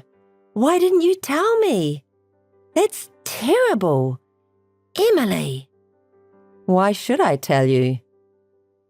We were just the planner and the bride, right? No! What am I going to do now? It's none of my business. I'm sure Jack can do something about it. You said Jack has a lot of money, right? Lol. You said that wasn't true. Well, I feel sorry for you, but it's not my problem, really. Oh, but thank you for taking Jack in. I was worried about what I'd do if he started following me around after we broke up. Thank you so much. Hey, Emily. As for the alimony, I'm not willing to reduce it. I'll make sure you pay for it. Oh, no, I can't. Emily. Please, help me out. Hey, Emily. Lucy and Jack have been relentless in asking for a reduction in alimony. I blocked them both from my contact and ended the relationship with them. Lucy is being charged a large amount of money for compensation, and she's paying it with her debts. Lucy's actions during her time as a planner were known to her relatives and acquaintances. And she is struggling to make ends meet by working at night, with no one to help her. She ended up falling out with Jack because of the debt. Jack left her and disappeared, leaving only debts.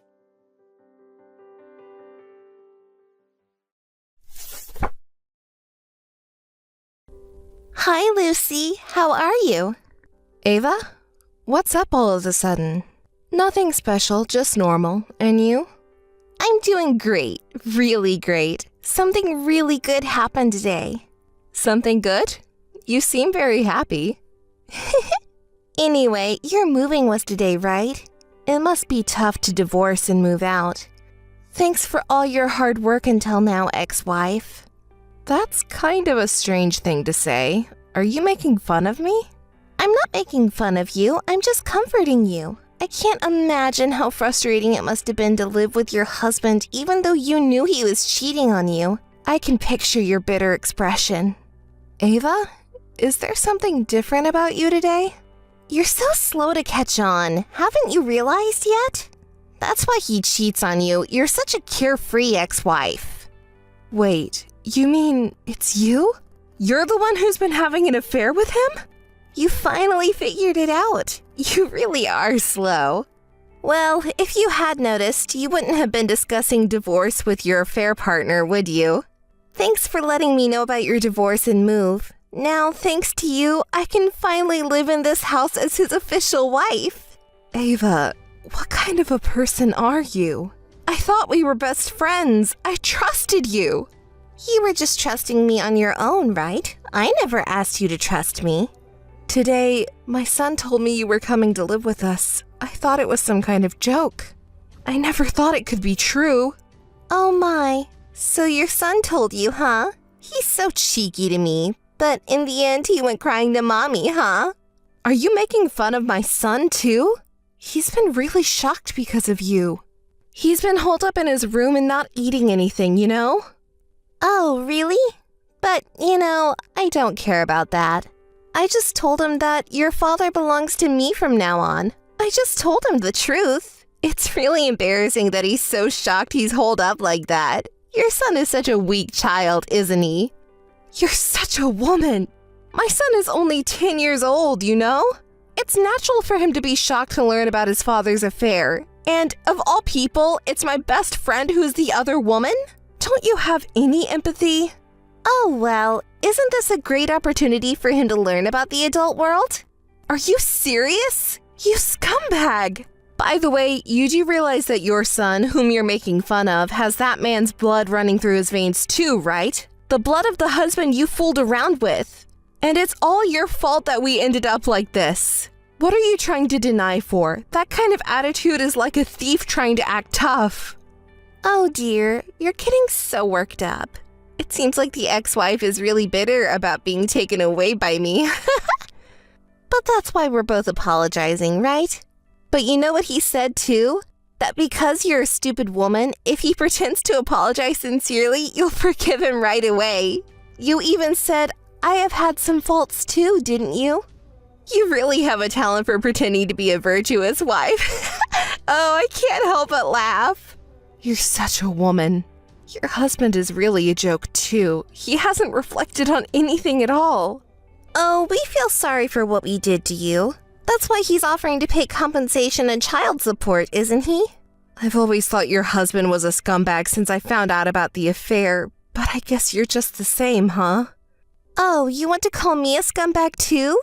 But, you know, it's ultimately your fault things turned out this way. What are you talking about? You know, I've liked Jack since we were students, but you took him away from me like that. I've never heard that story before. You didn't say anything about it, did you? But basically, that means it was just a one-sided love, right? At that time, he chose me. But that's not a good reason to break up someone else's family. If you have any complaints, you should tell Jack. Also, you've been calling me his ex-wife since earlier, but we're not divorced yet. You're just provoking me without even confirming that, saying he's mine from today. You haven't changed your carelessness since the old days. You're still the same old fool. Is that just sour grapes? Even if you're not divorced yet, his heart is no longer with you, right? So why don't you just admit that Jack is mine already? Don't resist poorly, just submit the divorce papers quickly, okay? It's not a poor resistance. The alimony and child support are our legitimate rights, my son's and mine. I won't submit them until they're properly settled. What? What's that? That's not what we agreed on. Submit them quickly. You have no right to order me around. Besides, it seems like you've been harassing my son too, so we need to talk about that properly too. Be prepared. What? Wait a minute. I didn't hear anything about that. You reap what you sow. I keep telling you, we're not divorced yet. I'll tell our lawyer about the incident before we get divorced. Also, the house you're currently in is still my house. If you don't leave soon, I'll contact the police for trespassing. Hey, what do you mean the police? Wait, Lucy? Hi, Lucy. How are you doing? Wow, you're able to contact me so normally. It's not like we're close or anything. I'm beyond angry. I'm just surprised at your weird energy. Can you please do something about it? It's really unpleasant. Huh? I'm always this cheerful, you know? So what do you want? Even though your best friend contacted you, you're being pretty cold, huh? What? Best friend? I wonder what you're talking about. You and I aren't best friends anymore. Could you please keep your dreams to yourself? Anyway, what's the real reason you're contacting me? Did you finally find a way to pay the full compensation you owe me? Oh, you're really being cold. You're asking for money from your best friend? That's terrible. But unfortunately, we're not talking about compensation today. I have other important matters to discuss with you. Other important matters? You see, I think I notified you through my lawyer before, right? I told you not to contact me anymore. I told you I would block you immediately if you contacted me with stupid stuff, remember? I'm only responding to you now because of the amount of compensation and child support I'm supposed to receive from Jack hasn't been decided yet. Don't misunderstand me, okay? Honestly, I want to block you right now. Oh, it's actually an important matter. You know Jack, he passed away. His funeral is the day after tomorrow, so I was wondering what you and your son are going to do. If you're going to attend, that's fine. What? What are you talking about? I said Jack passed away. Don't lie. You probably didn't know because you're separated from him, but it's true. He had a dangerous job, right? This time the site was pretty dangerous too. He had an accident and fell from a considerable height. He was almost instantly killed. No way. It's a lie, right? Oh, I thought you would be even happier if your hated ex-husband died, but it seems like you're more shocked than I expected. Were you actually shocked? Is it really not a lie? If you think it's a lie, why don't you ask his parents? I think they already contacted them too. Aren't you the one whose loved one suddenly died? Yet you seem so calm. Aren't you shocked? You seem very happy though. Well, I was shocked too when I received the news, of course. But that person had a very dangerous job, but the company's welfare was solid, Of course, there was insurance too. I knew it. The insurance that person was enrolled in, it pays out a lot if he dies. It pays out that much, a huge insurance payout. Of course, it goes to me, his current wife. It's a proof of love from Jack. You're still a scumbag as usual. You're the one making a fuss about money. It's so unsightly. Oh, are you jealous? It was supposed to be money you were going to get after all. Since Jack is dead, there won't be any compensation for you either, huh? Is that your way of trying to make yourself feel better about losing? You really have a rotten character. Sour grapes, maybe? Since Jack passed away, I will tell you this. He contacted me once. What? When was that?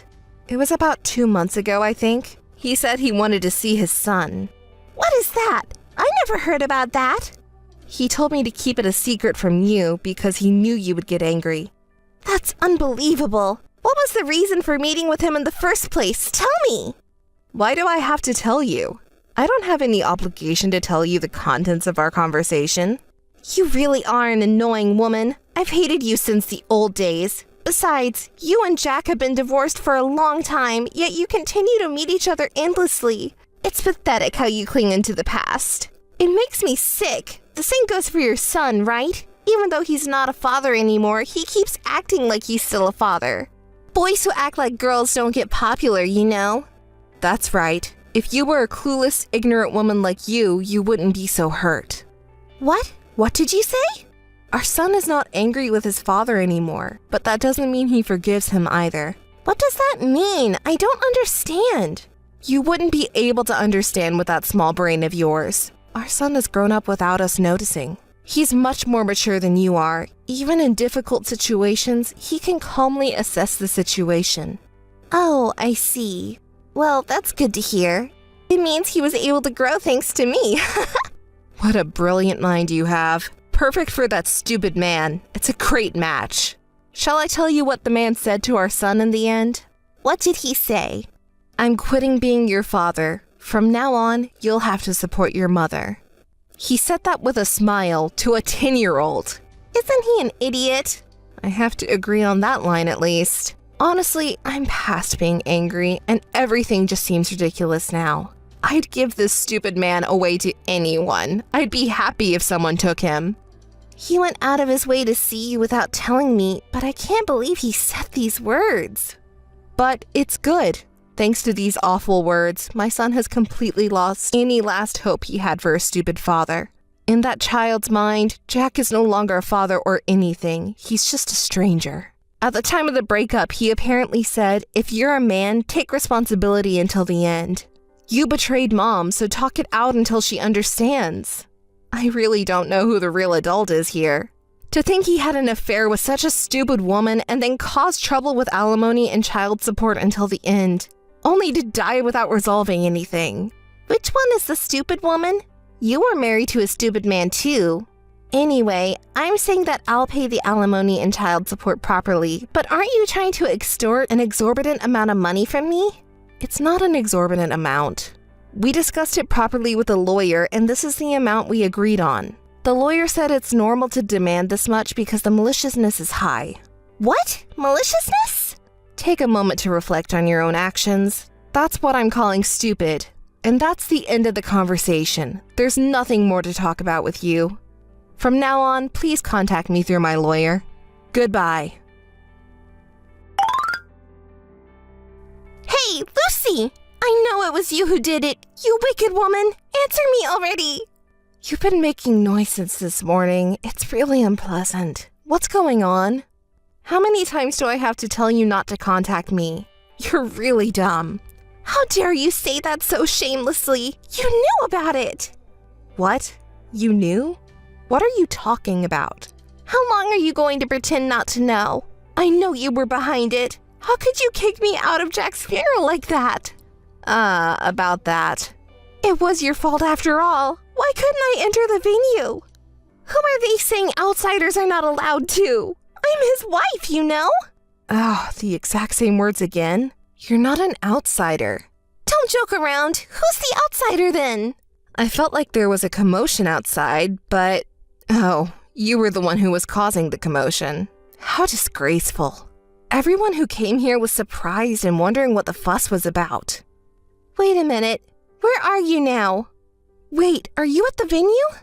Yes, is that surprising? What? Why are you here at the venue? It was decided that today's ceremony would be attended only by family and close relatives. No, this is ridiculous. What are the security guards doing? It's forbidden for outsiders to enter, then you're the one who's an outsider.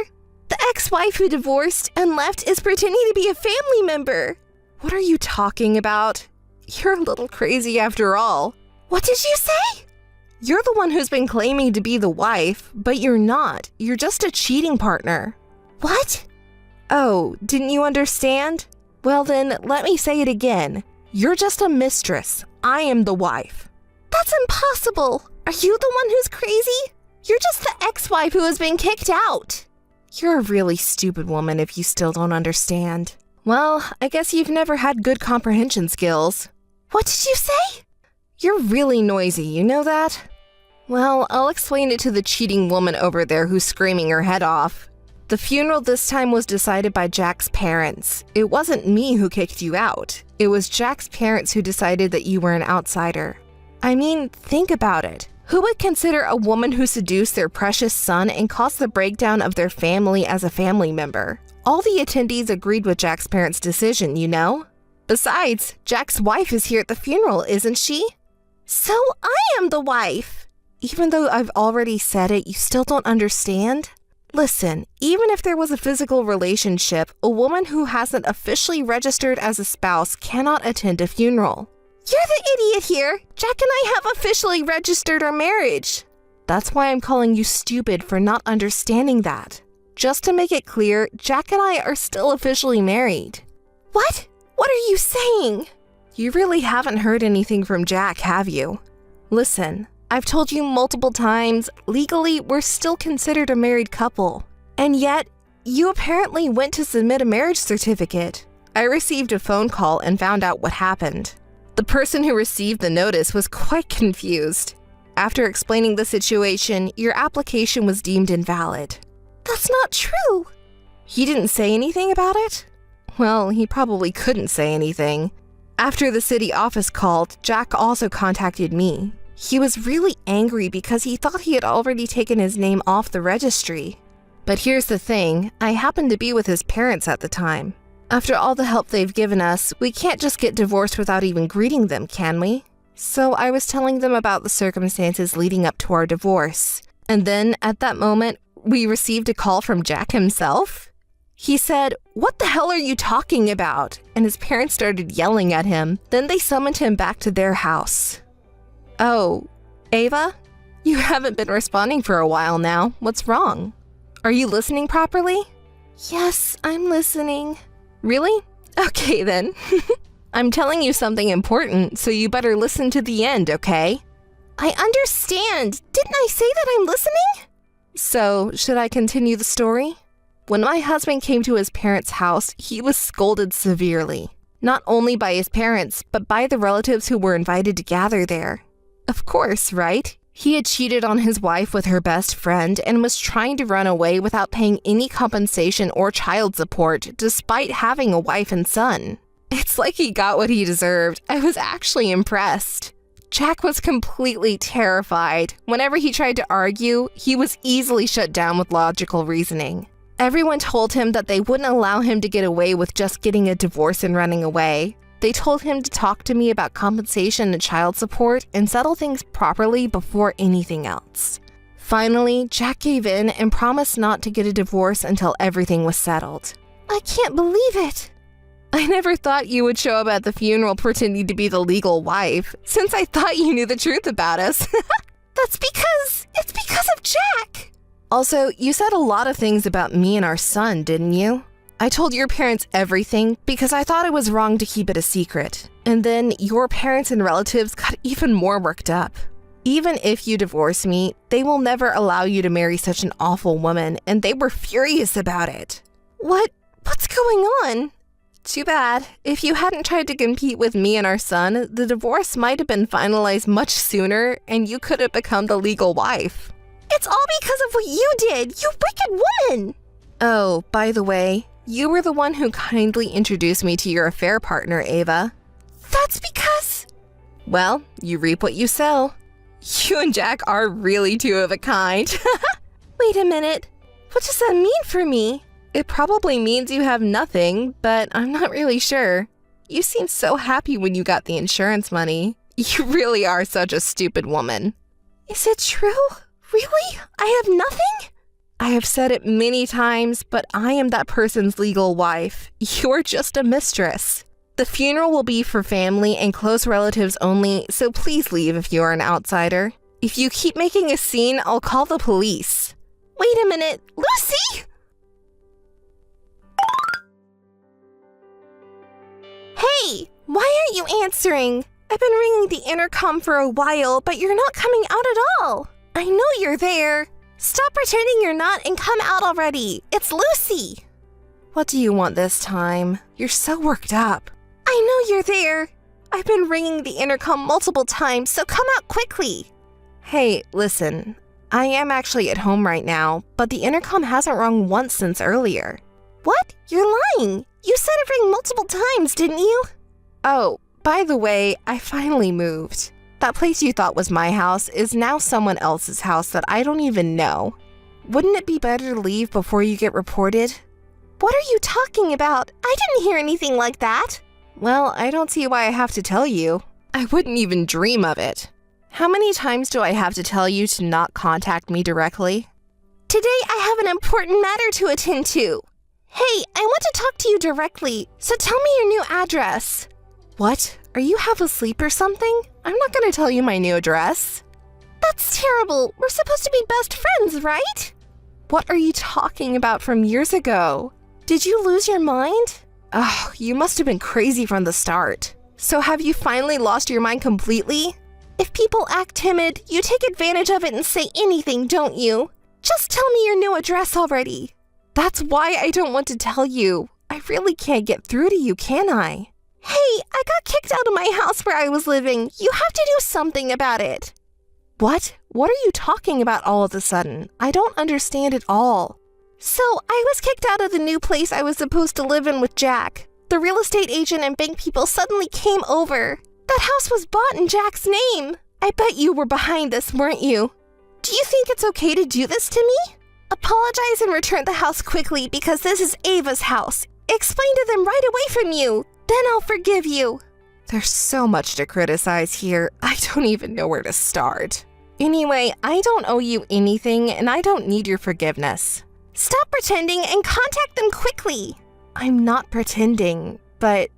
Wait, don't you have a misunderstanding about something? What are you talking about? Well, Jack is dead, isn't he? Everything in his name belongs to me now because I'm his legal wife, of course. I already know that. You knew that already? Well, then that makes things easier. Of course, the new place you and Jack were going to live in is also mine for free, but I don't need such a hateful house anyway. I sold it. That's why you're being told to leave. That house is no longer Jack's house, let alone your house. What did you say? You sold it? Then the money you received from selling it isn't mine. Hand over the entire amount quickly. I really don't understand the thought process of crazy women. You're being so noisy. Hurry up and hand it over. There's no way I'm giving it to you. You really are so stupid, aren't you? Why do I have to pay you the money when you're just a cheating partner and an outsider? But Jack suddenly died too, you know? He didn't leave anything behind. Don't you think that's a bit pitiful? Are you trying to manipulate me by crying now? Sorry, I don't think so at all. You're really a cold woman. I never thought you were such a person. Who's saying that? It was you who slept with your best friend's husband. You're the one who destroyed our best friend's family. You're the one who hurt our best friend's son's feelings, too. Where is there any room for sympathy for you? But, after all, it's Jack's own fault for dying in an accident. I was thinking that I finally caught a high-income husband and could live an easy life forever. It's hard for me to be criticized for something like that. Hey, I'm really in trouble here. I quit my job because Jack had a good income. You're Jack's wife, aren't you? Then it's only fair you give me some living expenses.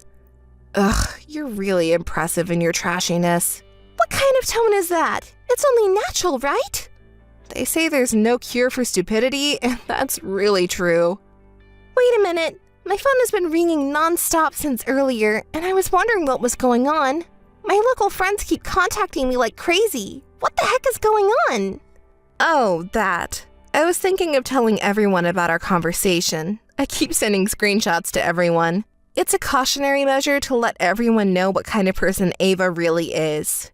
Don't you think we shouldn't create any more victims? They are all my precious friends. Besides, everyone was deceived by your external appearance, thinking that you wouldn't do something like that. I showed them the evidence. What did you say? Of course, I've been sending all our recent exchanges as well. Then everyone was surprised. I want to believe it's a lie, but now that we've exposed the evidence like this, it's impossible, right? That's why everyone is angry and contacting you. My condolences. What? Wait a minute. What's going on? Does everyone already know about everything that's happened so far? So, is that so? Please stop it now, okay? If you keep doing this, I won't be able to go back to my parents' house. Well, that might be true. Why are you doing this selfish thing? Stop it already. Tell everyone that it was all a lie. Apologize to me and give me some of the money too. It's you who needs to stop. You knew the risk when you decided to destroy someone's family, didn't you?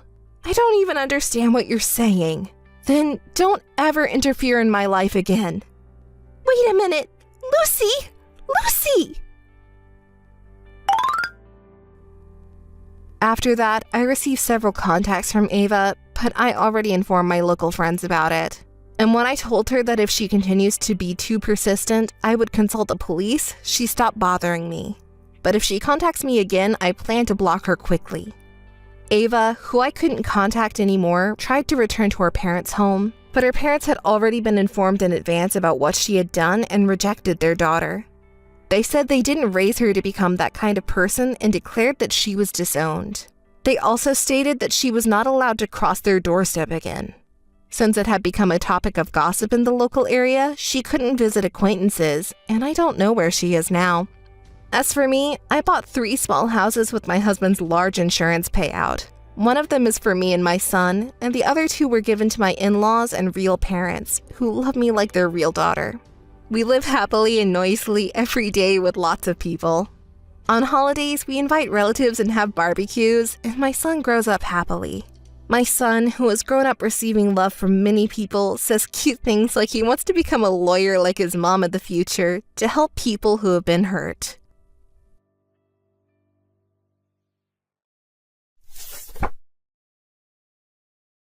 Hi, Claire. Bella? What? What do you want from me? Don't be so defensive. I'm your sister. Sister? After doing such a terrible thing? Well, calm down. How are you? You can't be good, huh? You seem to be living a miserable life, but I'm glad you're alive. If you're really in trouble, I thought I'd give you some money. Huh? What do you mean, how are you? And after not contacting me for a long time, you say, I thought I'd give you some money? Don't make fun of me. It's natural for a sister to worry about her older sister. Because I thought you'd really be in trouble with money, I wanted to help you. Don't talk about someone's kindness like that. You're so mean. Who's meaner here? You haven't forgotten about what happened 4 years ago, have you? Because of that incident, I cut family ties with you. You're no longer my sister. You're a stranger. So don't contact me so easily. What? Are you still holding a grudge against that time? You're so persistent. That's why Nick chose me over you. You stole your sister's husband. You might not think anything of it, huh? Because you have a different feeling from ordinary people. But I will never forget what you did to me, and I will never forgive you. Isn't that a bit harsh? I drove you out that time, so if you had become homeless with nowhere to live, wouldn't that have been really sad? That's why I contacted you like this. And if you're in trouble, I even offered to give you money. I rather want you to be grateful for having such a kind sister. Kind sister? You've been talking down to me since earlier. I will never rely on you for anything. I don't think of you as my sister at all, so don't call me sister. You, the woman who stole from and betrayed me. Oh, scary. That's why Nick might have left you. You're so noisy. You tempted him, didn't you? No, that's not true. He just felt happier being with me than with you. Too bad, huh? Well, did you contact me after 4 years just to say that? No, it's not like that. I don't have that much free time. Actually, the other day I saw you. Huh? Where? You were drinking coffee at the park near the luxury residential area, right? I live in an apartment in that area now. Oh, that place. Yes, I was there. Wait, do you guys live around there? I thought you two were living together in that apartment after kicking me out. No way! I don't want to live in a place where he used to live with you. After you moved out, we immediately put it up for sale. Oh, I see. Well, that doesn't matter. Anyway, you look so lonely drinking coffee at the park. Don't you have enough money to go to a cafe? Oh, poor you. I thought you might be living in that park. It was really tough after being kicked out by you guys, especially because I had nowhere to live. I felt sorry for suddenly kicking you out like that, but what could I do? He said he wanted to be with me as soon as possible. So, for your cute little sister, you had no choice but to endure it. Cute little sister? You guys have no idea about the hardships I've been through. Having my little sister steal my husband and my place to live, it was really the worst time in my life, mentally and emotionally. Well, it's easy to imagine. Losing your beloved husband and your place to live can really bring you down to the bottom of your life. Compared to that, I'm the winner having everything, unlike you. I'm really sorry. You don't sound like you're feeling sorry at all. Really? I'm a housewife now, so I have a lot of free time. That's why it's become a daily routine to look down on that park from my luxury apartment. There are so many poor people like you, and it makes me feel like I'm in the winner's circle. That's when I saw you. You're still disgusting. You haven't changed at all, doing such vulgar things. I thought you might have become a little more decent after 4 years, but humans can't easily change. So? This is who I am, and it doesn't change that I'm in the winner's circle, so there's no problem. Oh, really? And is that all you contacted me for? Oh, I was thinking of giving you some advice as someone from the winner's circle. Huh? Advice? I don't need your advice. You're pretty short on money, aren't you? Then why don't you live in that park? If you did, I could look down on you every day, so I'd be relieved in case something happened to you. It's going to be trouble for us if you die somewhere we don't know. I'm not short on money at all. I only went to that park to take a break from work. Oh, come on. You don't have to show off. Your little sister became a winner, and you were dragged down to rock bottom by her, right? You don't want to admit it, do you? No, I'm telling the truth. My company is near that park. Okay, I see. Well, I'll go along with that to save face for you. Anyway, I don't care what you think about me. Just don't contact me again. Hey, Claire! What? Nick? What's up with you guys? Contacting me one after another like this? What's with that tone of yours? Bella contacted me because she saw you near our house. What are you trying to do? Do you also talk about that? It's not a big deal. I told Bella the reason, so why don't you ask her instead? I was actually planning to contact you because there's something I want to say. What is it? You go first. Why were you at that park? Are you stalking me? What? What's going on in your head? I already told Bella, but my workplace is near that park. I was just there during my lunch break. I didn't know you guys lived there until she told me. I don't want to see you guys again, so I won't come near you anymore. You're lying. You're trying to get revenge on me and Bella, aren't you?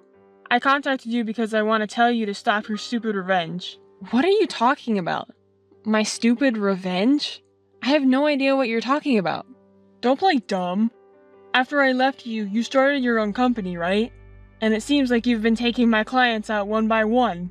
Recently, they've been dropping out one after another, and when I investigated, they were all contracted with your company. It's nothing but your revenge. Oh, really? It's such a shame that you're losing your clients one after another. As the representative, you must have known about it. I know for sure that you're doing this on purpose to target me. Enough already. It's not up to me to decide which clients to work with. It's up to their discretion, you know? Don't blame others for your inability to retain them, okay? I was surprised when I heard you had started a company, as I didn't think you were capable of doing anything. I thought it would fail soon, but I never imagined you would go as far as stealing someone else's clients. It was thanks to me you could quit your job, live as a housewife, and live a carefree life. You're disgusting to revenge on me like this. Disgusting? You have no right to say that about me, do you? You were the one who thought I couldn't do anything. You were such a self-centered person who thought only about yourself. You never had any interest in me. How dare you say such a thing? I let you live an easy life, didn't I? An easy life? Don't be ridiculous. Doing the housework and trying to please you all the time was hard for me. In the end, you cheated on me with my sister and left me. Our married life was nothing but misery. What? Don't you have any gratitude for me for letting you live an easy life? Of course not. Why would I be grateful to a self-centered, treacherous man like you? But I might be grateful to you for leaving me. When we got divorced, I was happy to be asked to return to the workplace where I worked before we got married. I worked hard to repay the company that picked me up. I achieved results there, and then became the representative of my current apparel company. When we got divorced, I thought I hit rock bottom, but now I'm glad we got divorced. You starting a company? And it's a company in the same industry as mine. It's just a way to get revenge on me, isn't it? I pursued my passion for fashion, and that's how I ended up where I am now. You have nothing to do with it. It's definitely just a way to get revenge on me. But I suppose I could say you had a part in it. Remember when we were married, you used to call me a useless housewife with no brains? Because you've been making fun of me, I worked hard and pushed myself to show you I could do it. You can do what you want, but please don't involve me in your problems. Your company even took away one of my major clients, which caused my reputation at work to plummet. If this continues, even my promotion could be in danger. So please, don't interfere. I'm not trying to interfere with you. We're in the same industry, so it's inevitable that we'll end up with some shared customers. And it's the customers who decide in the end anyway. Claire, please. This is my plea to you. I'll apologize for everything I've done. I'm truly sorry. So, please don't take away any more of my clients.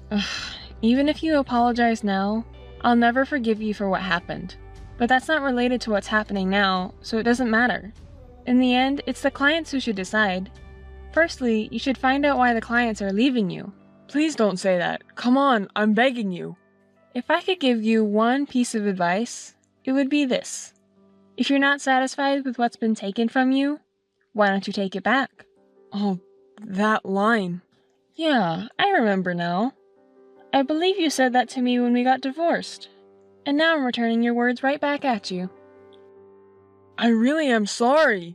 Please don't say things like that if you don't mean them. You kicked me out of the house when I was sobbing uncontrollably after my sister stole my husband. Even if you apologize sincerely, I could never forgive you for that. Besides, I know that you're only apologizing because you're desperately trying to protect yourself. That apology doesn't count for anything. Don't think I'm going to forgive you.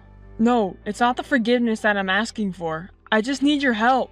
Why should I help someone like you who betrayed and abandoned me? As you well know, I'm extremely busy with work, so I don't have time to deal with you.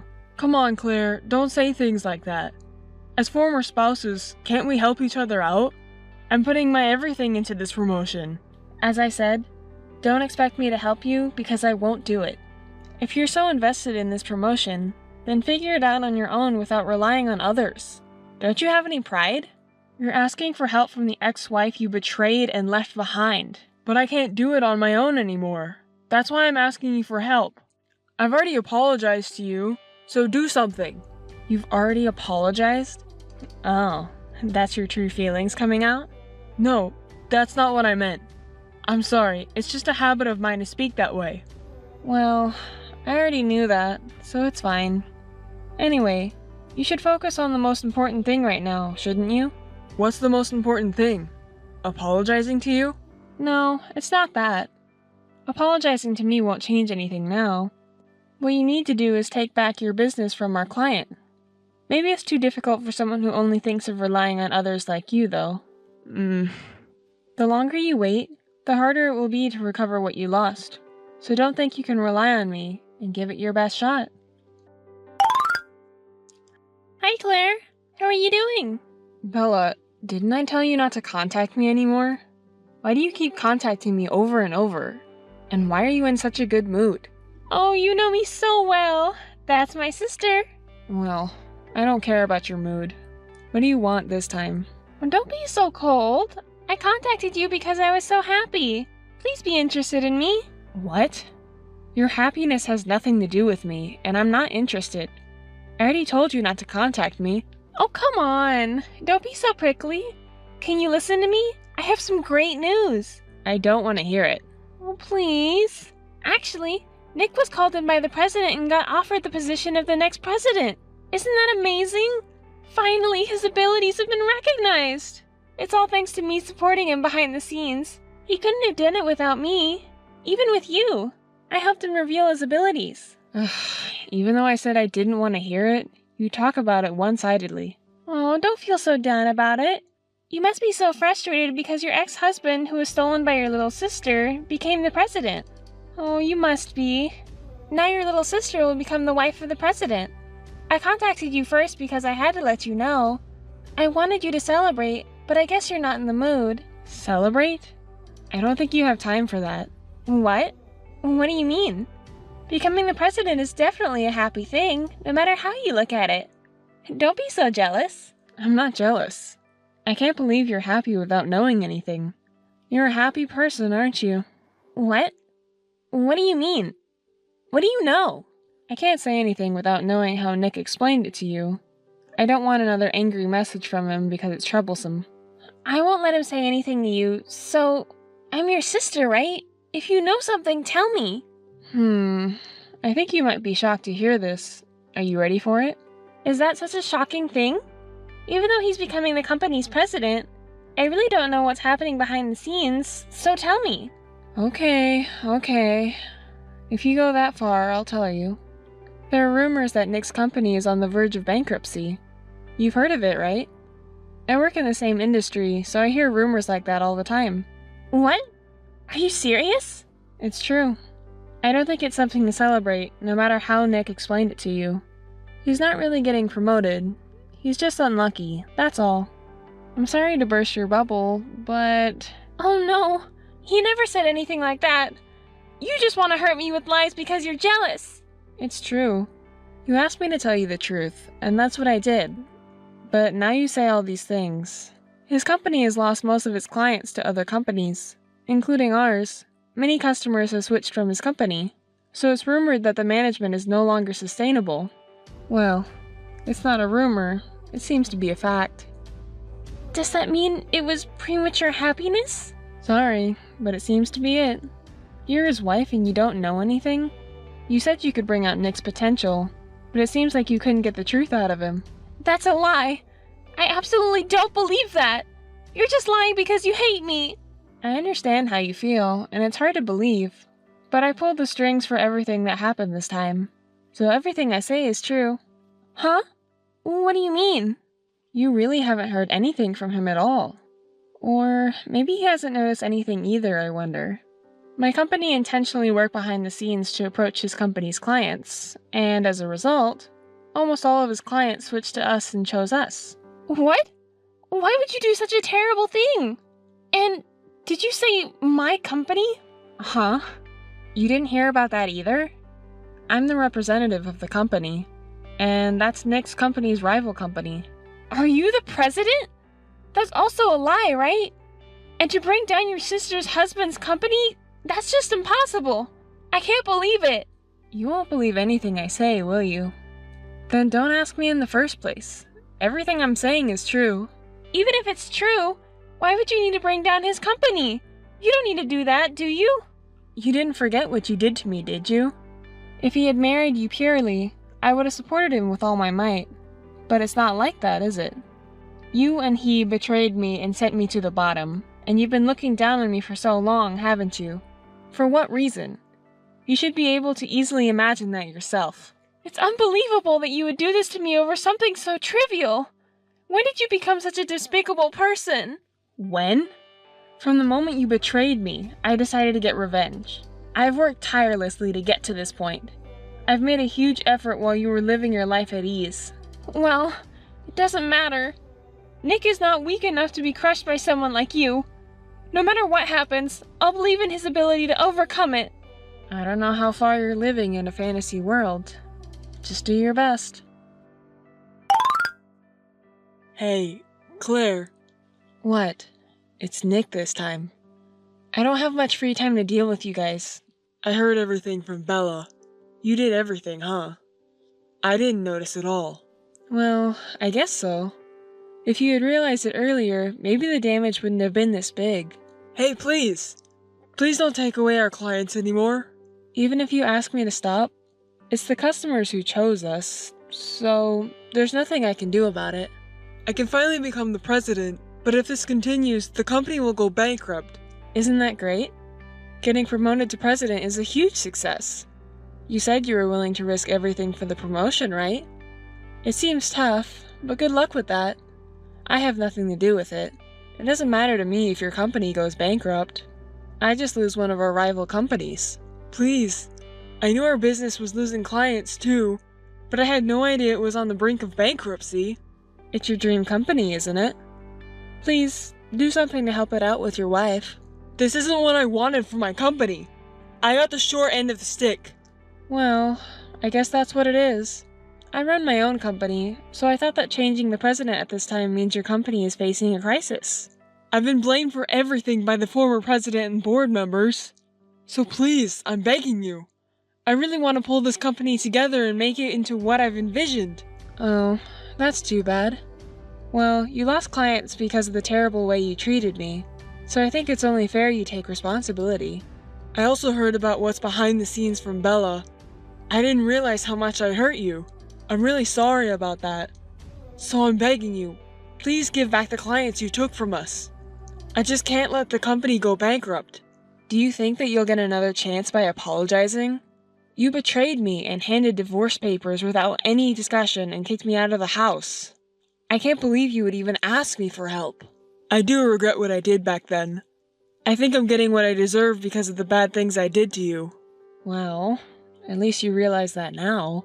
You're the only one I can rely on now. Please, help me. I don't want you to be hopeful, so let me be clear.